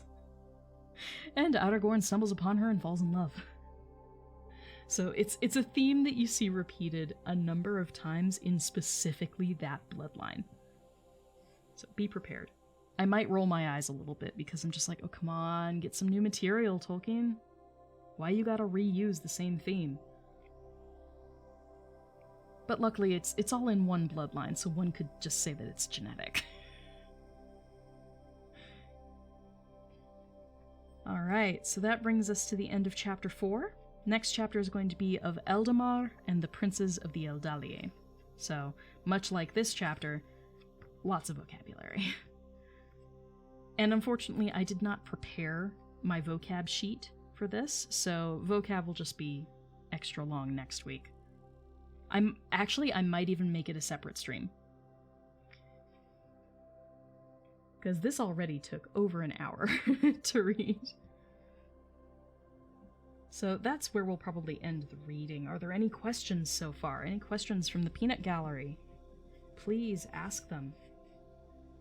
I will happily answer your questions if you have any. There we go. Make sure my bookmark is in place.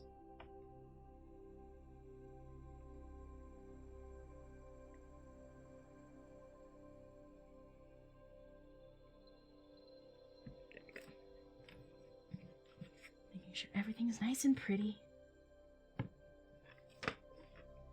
But if there are any questions, please pop them in chat. I will happily answer questions. Thank you. I really love these books, but they are hard to read. They are not an easy read.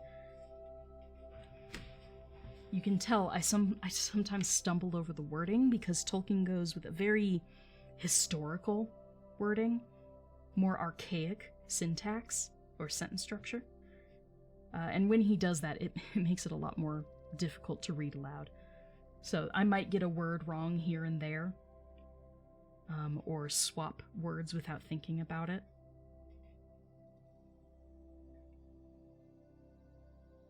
But for the most part, I try and stay very, very close to the actual reading.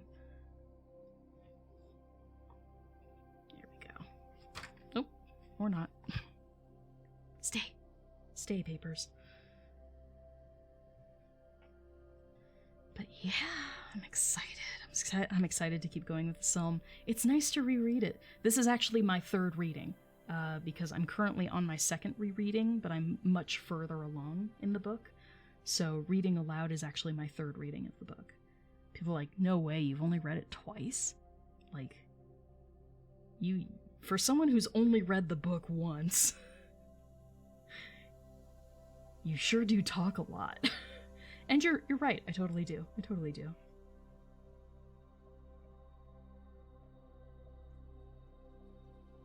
And like, that would not be an unfair assessment.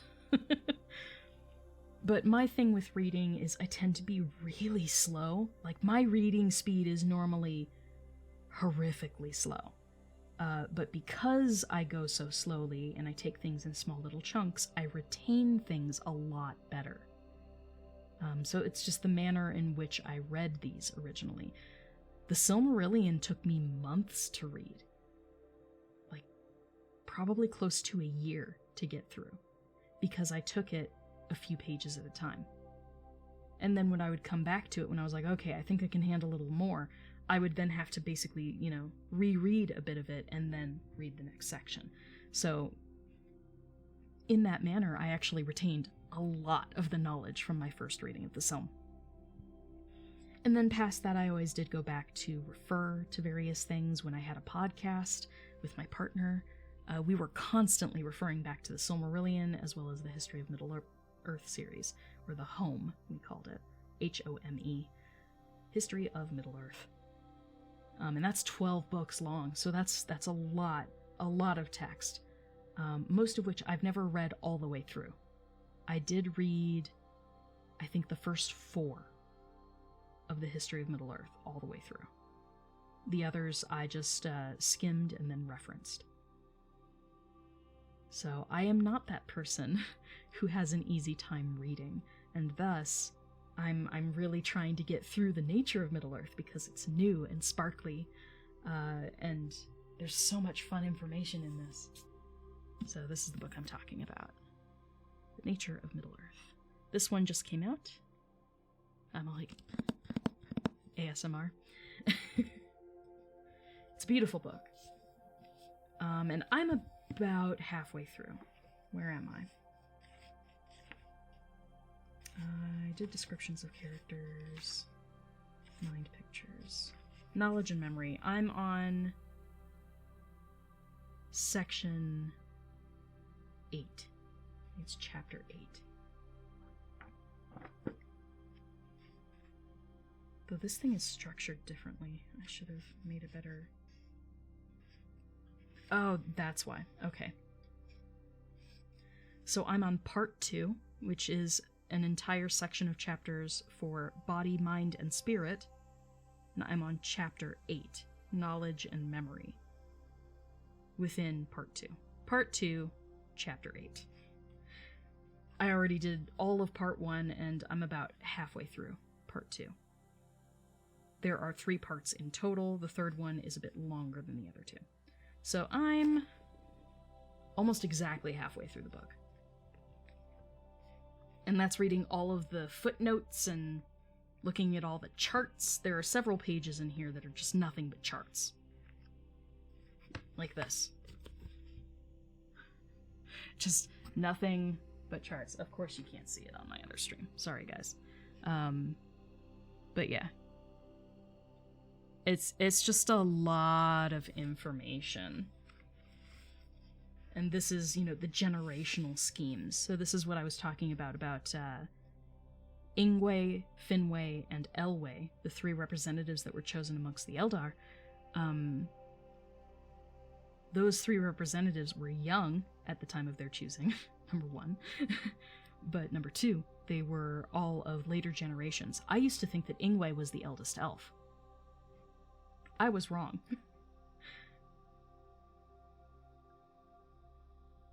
Ingwe is... They actually said it. In between. 3rd gen and 4th gen, moving along.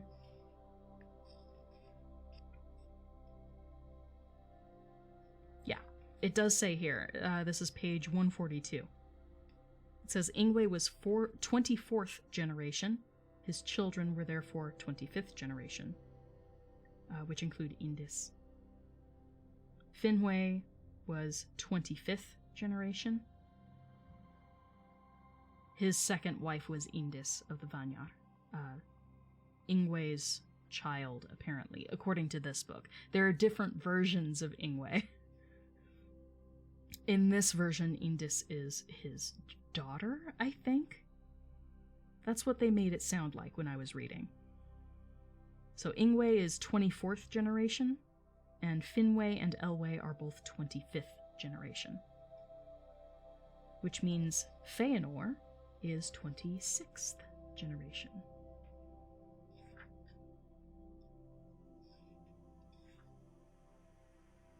So much information. Part of what I really enjoy about reading the additional texts like this one, part of what I really enjoy is seeing that even Tolkien contradicted himself all the time. That creating a world is messy. And so sometimes, even though he would have worked out an entire storyline, he would realize, oh wait, these numbers don't make sense. He especially struggles with Elrond, Celebrian, and Arwen, with their timing. He struggled with Maeglin. And if you don't understand who these characters are, it's okay.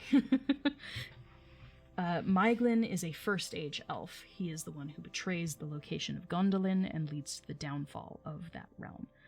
But Maeglin is... Poor guy, he has a really sad story. But Maeglin was a First Age elf. Tolkien struggled with his timeline, struggled with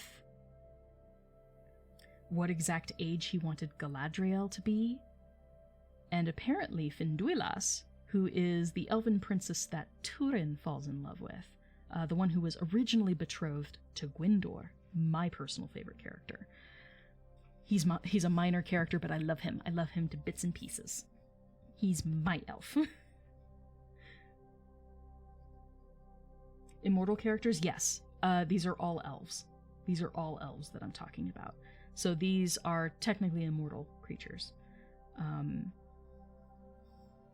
And so he struggles. He struggles with trying to make their age make sense because of the way that he wrote the Silmarillion. It's a very compact First Age. The First Age is a little over 500 years long. 550, maybe? I could look up the exact number if I wanted to. But it's like 500 years. It's not that much, especially compared to the Second Age, which is 3,441 years long. And then the Third Age, which is also over 3,000 years long. I believe the Year of the Ring, like the destruction of the ring, happens in 3018 or 19, if I'm remembering correctly. It's close to that. I could be wrong, but it's relatively close to that. That's just me trying to pull it from memory, so. But with that in mind, the First Age is super short. And you had a lot of elves being born and a lot of elves dying in that First Age. Like, a lot happens in that short period of time. So, originally, Tolkien thought that the elves would age at a ratio of 144 years to 1, meaning 144 mortal years is 1 elvish year of aging. And he was like, well, that doesn't work. Because all of the elves in the Second Age would only be like 2 years old. All the elves in the First Age would only be like 2 years old. Anyone born in Middle-earth would be like age 2 by the time the downfall of that entire continent happens. He's like, well, that doesn't work. So then he had to go back and rework things.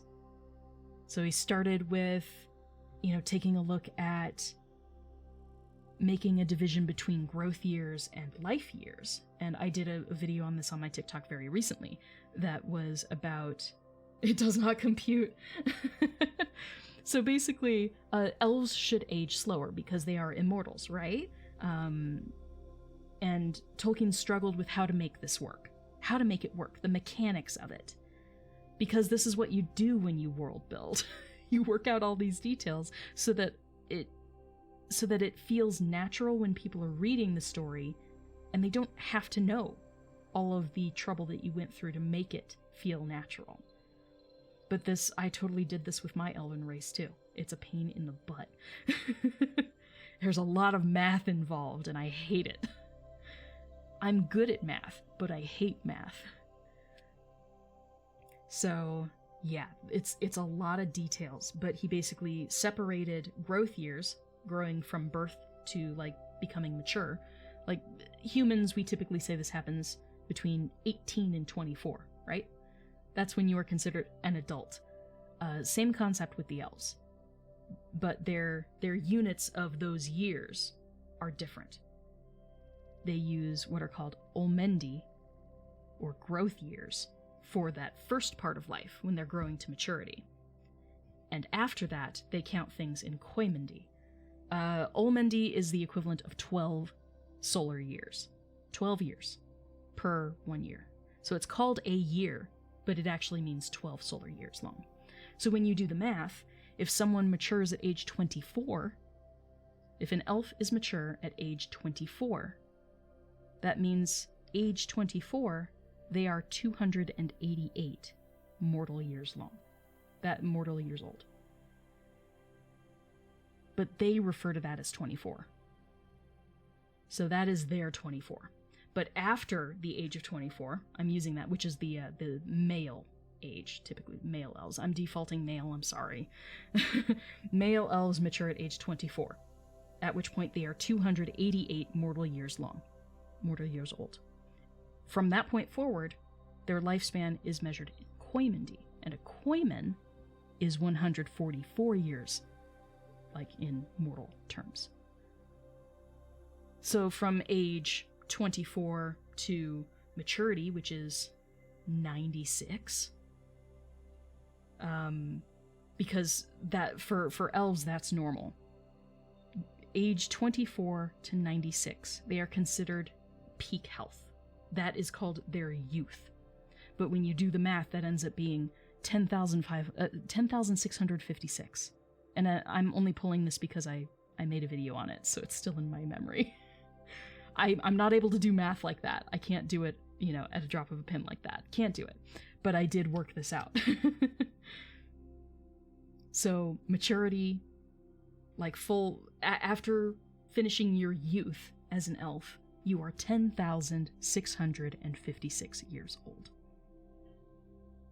During that entire time, until age 96, you are considered to be at your peak.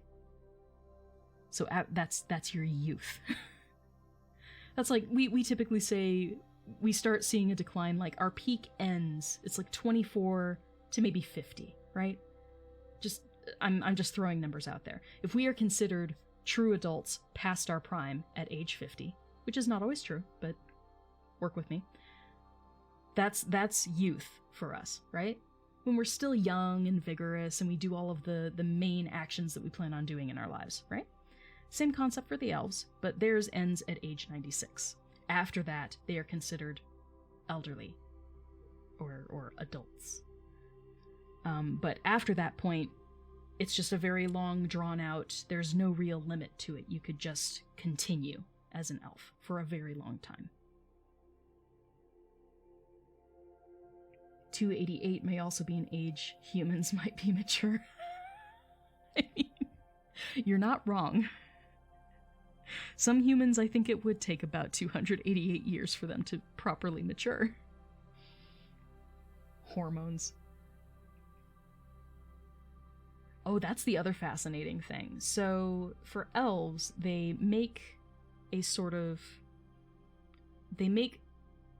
distinguish between spirit and body.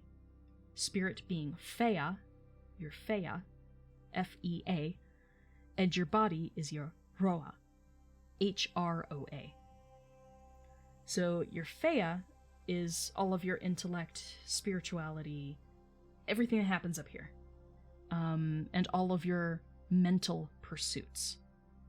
Versus your Hroa is all of your bodily pursuits. So being in battles,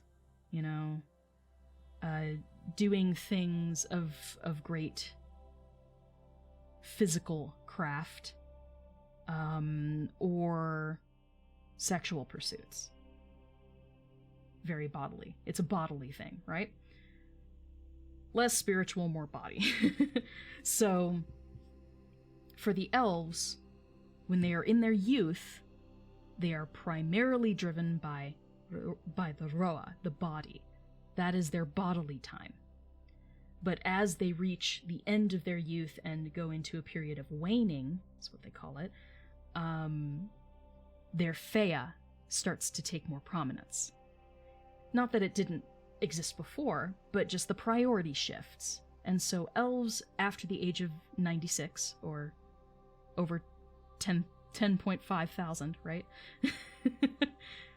After the age of about 10,000, we'll leave it at there, they start to shift their priorities from a physical sense into a spiritual sense.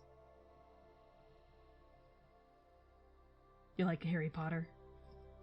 I don't mind Harry Potter. I covered Harry Potter for quite a while, but I have difficulty removing the art from the artist when the artist is still alive. So that's my difficulty with Harry Potter right now. Irreconcilable differences between me and J.K. Rowling. Can't stand her. Like her world. I enjoy her world. There are still... things are problematic, but... world building? Lots of fun. I enjoyed the Harry Potter books. If I reread them, I wouldn't be able to enjoy them anymore, which is sad. But I don't mind people enjoying Harry Potter. It's totally cool. You are allowed to like things, As long as you don't like TERFs, we're good. As long as you don't like trans exclusionary radical feminists, if you don't like assholes, we're good. Everything else is forgivable.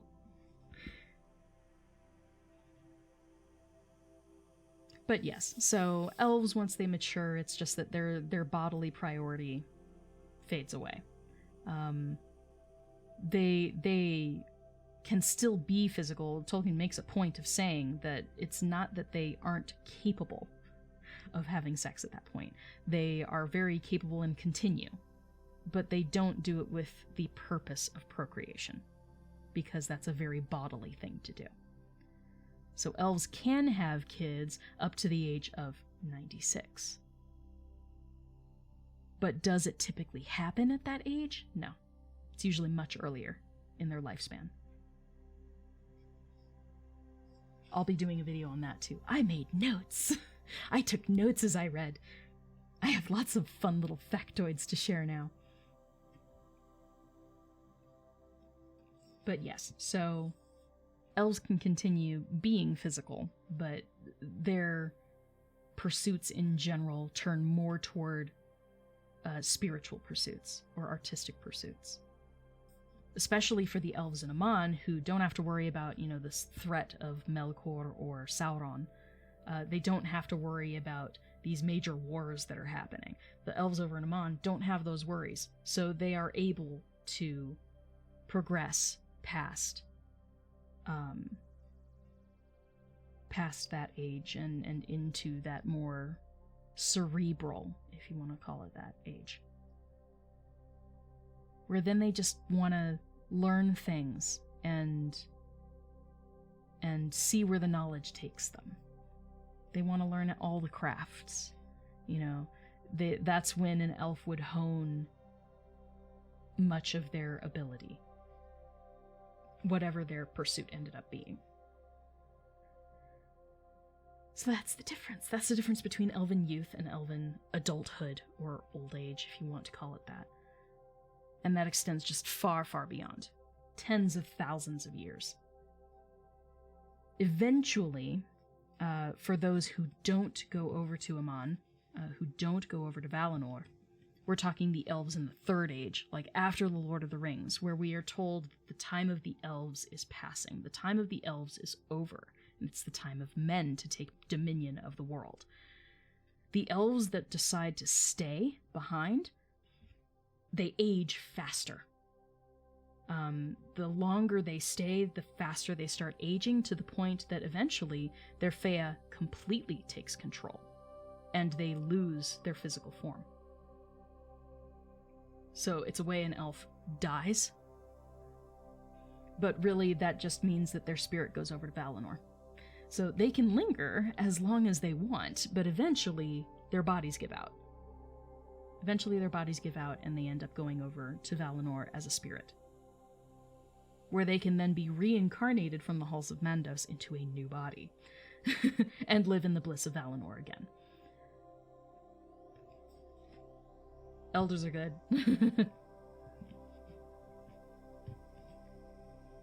The one example I gave in my video, Galadriel, who's a pretty prominent character, we all recognize her from Lord of the Rings. Instead of a Dark Lord, you will have a queen!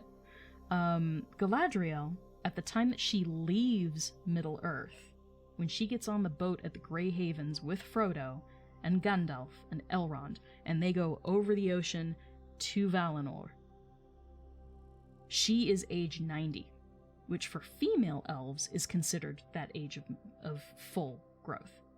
She's just passing her youth.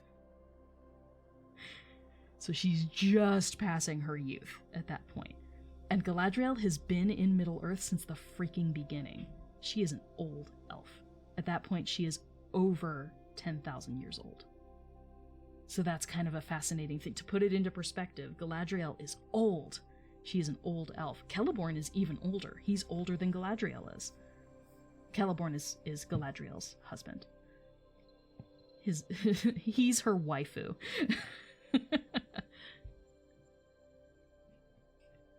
But yeah, so I think I've gushed a bit about the nature of Middle-earth enough. But that is what I'm covering currently over on my TikTok channel. So if you guys are watching on TikTok, that's what the majority of my videos are going to be about for a bit, because there's so much fun information here. Just take it with a grain of salt. That's all I'm asking. Because some of this information is going to be contradictory to previous information. There will be people in my comments being like, no, you're wrong. And it's okay for them to say that. It's okay. I don't want them to be combative about it, because I am just reporting what I'm seeing in this book and what I am interpreting from it. But debate is perfectly fine. I expect debate, because Tolkien himself contradicts his own work several times. And even within this book, he contradicts himself more than once. It's like, here's one draft, and he struck that through, and here's another draft. Which one did he end up actually going with? We don't know. So it means that all of them are valid, and we just have to make up our own minds. So that's why debate is totally normal with Tolkien stuff. Just thank goodness some people sifted through all of his handwritten notes from decades of world building. I'm gonna have to do that going through all of my logs with me and Sandra, all of our fiction and all of our world building. I have a record of it because we did it all through Instant Messenger. Even when we were in the same room, we were typing to each other just to keep a record of it. So I have over a decade of logs of us world building and writing fiction and all of it. But like, that's 10 years of almost daily conversation. There's a lot to go through. So yeah, it's a bit daunting. I haven't really, I have a spreadsheet made, but I haven't started it yet. I haven't really started in earnest from the beginning.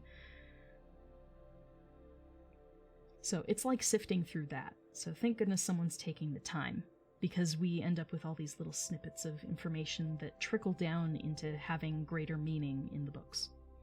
It gives more context. It's fun. I enjoy it. So that's what I do. That's why I'm here. But we are done with reading the Silm today. So Silmarillion Saturday is now complete. I am going to take off now, because I have a lot of other things I need to do today, including filming more videos, and also just errands. I got stuff to do. It's a busy day. And honestly, I've been putting things off because I wanted to read more. That's the great thing. I'm excited to read. That doesn't happen very often for me. I'm not a fast reader at all. Oh, Velvet, you overslept. That's okay. That's okay. We have finished the reading of chapters 3 and 4 in the Silmarillion. That will be available on my Twitch channel as a replay. It'll take a couple minutes once I end the stream, but that will be available for you if you'd like to catch up. It does cover a lot of terms. We basically talk about the different kinds of elves, the sundering of the elves, and the actual coming of the elves, and the wars that happened without the elves' real knowledge or participation. And we hit very briefly on Thingol and Melian. So we do talk about the Sindar elves that stayed behind in Middle-earth and didn't go over the ocean to Valinor. But there will be more on that in the next stream, because we're going to be talking about the princes of the Dalier. So there's a lot more to cover. All this background stuff sets the scene in Middle-earth for continuing on to the larger plot. The Silmarils come in a few more chapters. You have to sort of set up all of the world building before any of the Silmaril stuff has a context. You have to set the context so that you understand the importance of the Silmarils. So that's why we have gone over the creation of the world and the two trees and all this stuff. It does tie together, but it takes time to percolate. So that's what we're going to be working on over the next few weeks. I did skip vocab today because I didn't have time to prepare it. I will make that into a separate stream. It's going to be a separate stream that I do. It'll be more informal, but it'll just be sharing notes. Call it a linguistics session. It'll be fun. It's nitty-gritty stuff, so if you're just here for the readings, that way you don't have to worry about all the vocabulary. But I'll do a separate stream with the 2 chapters that we covered today and the 2 chapters for next week. So that'll happen either this upcoming week or after the next Silm Saturday. So we'll have fun with it. We'll keep up with it, I promise. Oh yeah, Dawn is amazing, and Dawn has a much broader knowledge base than I do. If you were to quiz us both, if you were to give us, like, Mastery of Middle-earth quiz, like a difficult quiz filled with all this random, obscure Lord of the Rings stuff, he would absolutely win. He would absolutely win. My knowledge base is very specific because that's what I've researched and that's where my interests lied. And that's the elves specifically, primarily the First Age elves, and the Ainur, the heavenly beings of Tolkien's world. That's the stuff that makes me excited. And so this new book is great because it's mostly about that. So I've been having a lot of fun with it. But that is where my knowledge is. So any questions that asked me about the dwarves, or mortal men, the Númenóreans even, or hobbits, totally over my head. It would be best guess. I would hope that it's multiple choice because I would not know the answers. But if you ask me questions about the elves or the Ainur, typically I will know. Or I know exactly where to look to find out. Because that's the stuff that brings me joy. So that's why I'm TikTok's resident elf boy, and I don't claim to be a Lord of the Rings expert, because I'm not. Yeah, he knows a lot about terrain. Like, I'm honestly floored by Dawn's knowledge, by New Beta Do Beta, by Ace Condor. All 3 of them are fantastic with their knowledge. They know so much. And so they'll bring up little snippets of information about the other races that I don't even remember. So I have just as much fun as you guys when I watch their videos, because they have a completely different perspective. I love New Beta's energy that he brings. He has such wonderful cadence to his speaking. I love that. So everybody brings something different to Tolkien Talk, and that's why I hope that we have a bit of a balance. I'm all the elf stuff, but I'm very sort of, it's narrowed. It's very niche for me, and that's okay. That's why my website is elfboy.com, okay? ELF-BOI.com. Shameless plug, I'm currently working on the website, but if you go there, you will have the opportunity to sign up for my mailing list, and it will notify you when I make the website live. But that's where all of my starscapes are going to be, all of my essential oils that are based on Middle-earth and Harry Potter. All of those are going to be there for sale. I'm actually also reworking all of my t-shirt merch, like this stuff. I'm reworking it all to be on that same website, which means I'm shifting from Spring over to Printable. I think it's called Printable, which integrates with Shopify, which is the website builder that I'm using. Yeah, Sindarin is more my specialty. Linguistically, more my specialty. And that's just because I learned it so long ago. And I'm currently reviewing it and learning more. Because I am following Fiona Jalling's book, which is A Fan's Guide to Neo-Sindarin. It was published in 2017. It is a fantastic resource, and she has more up-to-date information than what I had when Sandra taught me Sindarin back in like 2004, 2005. So her knowledge is more extensive and it's more updated than mine. So I'm reviewing things and learning some of the stuff from hers and making my own decisions as far as what things I want to adhere to in my lessons. Eventually, I will have full-on Sindarin workshops available. Some sections will be free. Smaller things will be free. But the overarching workshop with like personal attention and stuff like that, that's going to be an actual course that you can purchase. Looking forward to that, but it takes a lot of work, and I'm doing it solo. It's completely just me and my camera. And my editing skills, which aren't the best. That's why I do live streams. So I am trying, and there is a lot of progress to still be made. Ooh. Nature of Middle-earth is going to be a struggle. Like, I'm just giving you realistic expectations. This book has a lot of math in it. And don't cling too hard to anything that you read, because half the time, either in the footnotes or in like the next section that you read, Tolkien's like, and strike that through. That doesn't work. Never mind. Let's try again. So it's a bunch of notes, basically. And that makes it really difficult, because then you get confused. You're like, wait, so he discarded this idea and went with this idea? Or did he go back to that idea? It gets confusing. So just be prepared. Take it in small stints. Don't try and read half the book in a day like I did. I skimmed. And then I went back and reread certain parts that were more intriguing to me. But there are certain parts that I skimmed and then skipped over. Because there are things like, genealogy. Like, I don't care that much about the exact time that it took between each generation of the elves when they were reproducing, how many children they ended up having during that time, which is ridiculous. It's like 10 to 11. Like, they all had numerous kids, and it's under the assumption that all of them are straight, and all of them are pairing off, and all of them are having kids during a certain period of time in their life. So those charts, I'm just like, oh, that's too much. That's too much for me. I don't need to know the total population of the elves by the time they take the Great Journey. But that information is in there.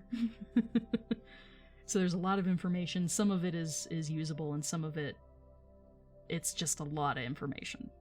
And you don't necessarily need to know it. So if you find a part that you're like, I don't really care about this, then skip over certain parts. And if something catches your eye, like, a character name that you like or enjoy, then pause and go back and reread that part. But don't feel like you have to read it the traditional cover-to-cover way, because you don't. You don't have to. That's true of most of the history of Middle-earth stuff, too. You don't have to read it cover to cover.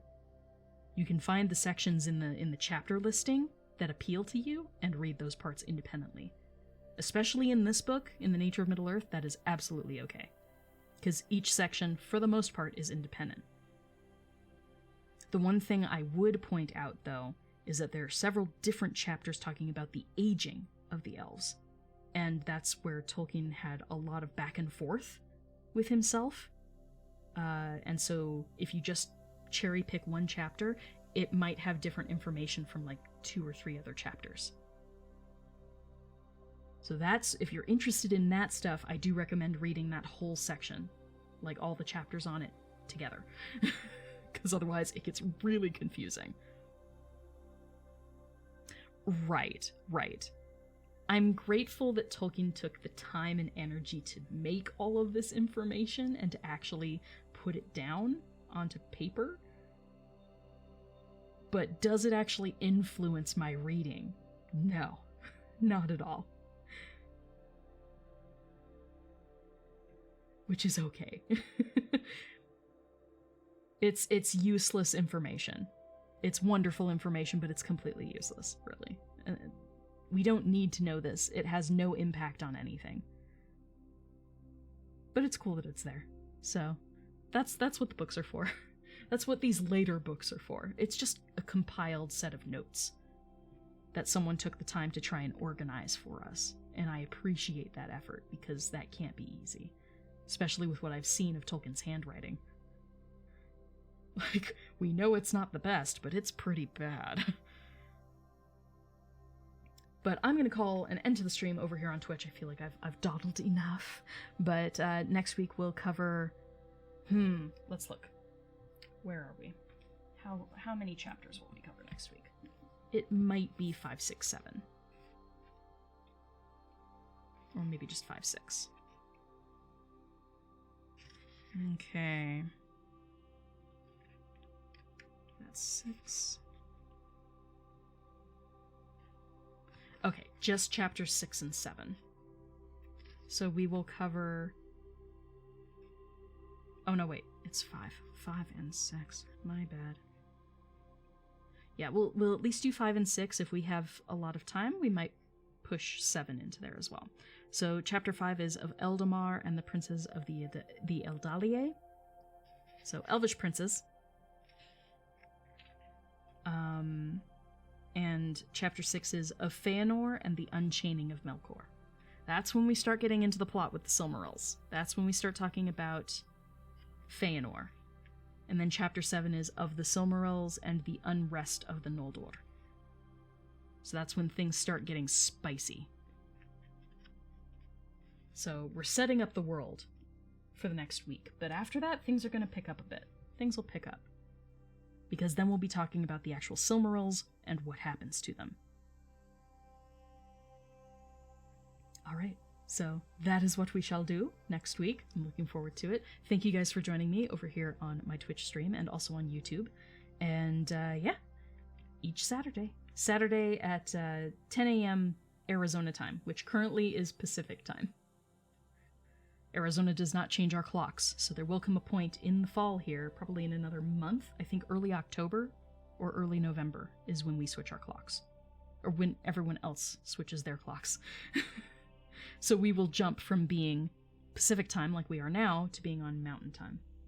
When that happens, though, I will let you guys know. Hydrate. Thank you for that. Thank you for the hydrate redemption. I don't drink enough when I'm streaming. Thank you. But thank you guys for joining me. I will see you next week, and take care until then. Bye, guys!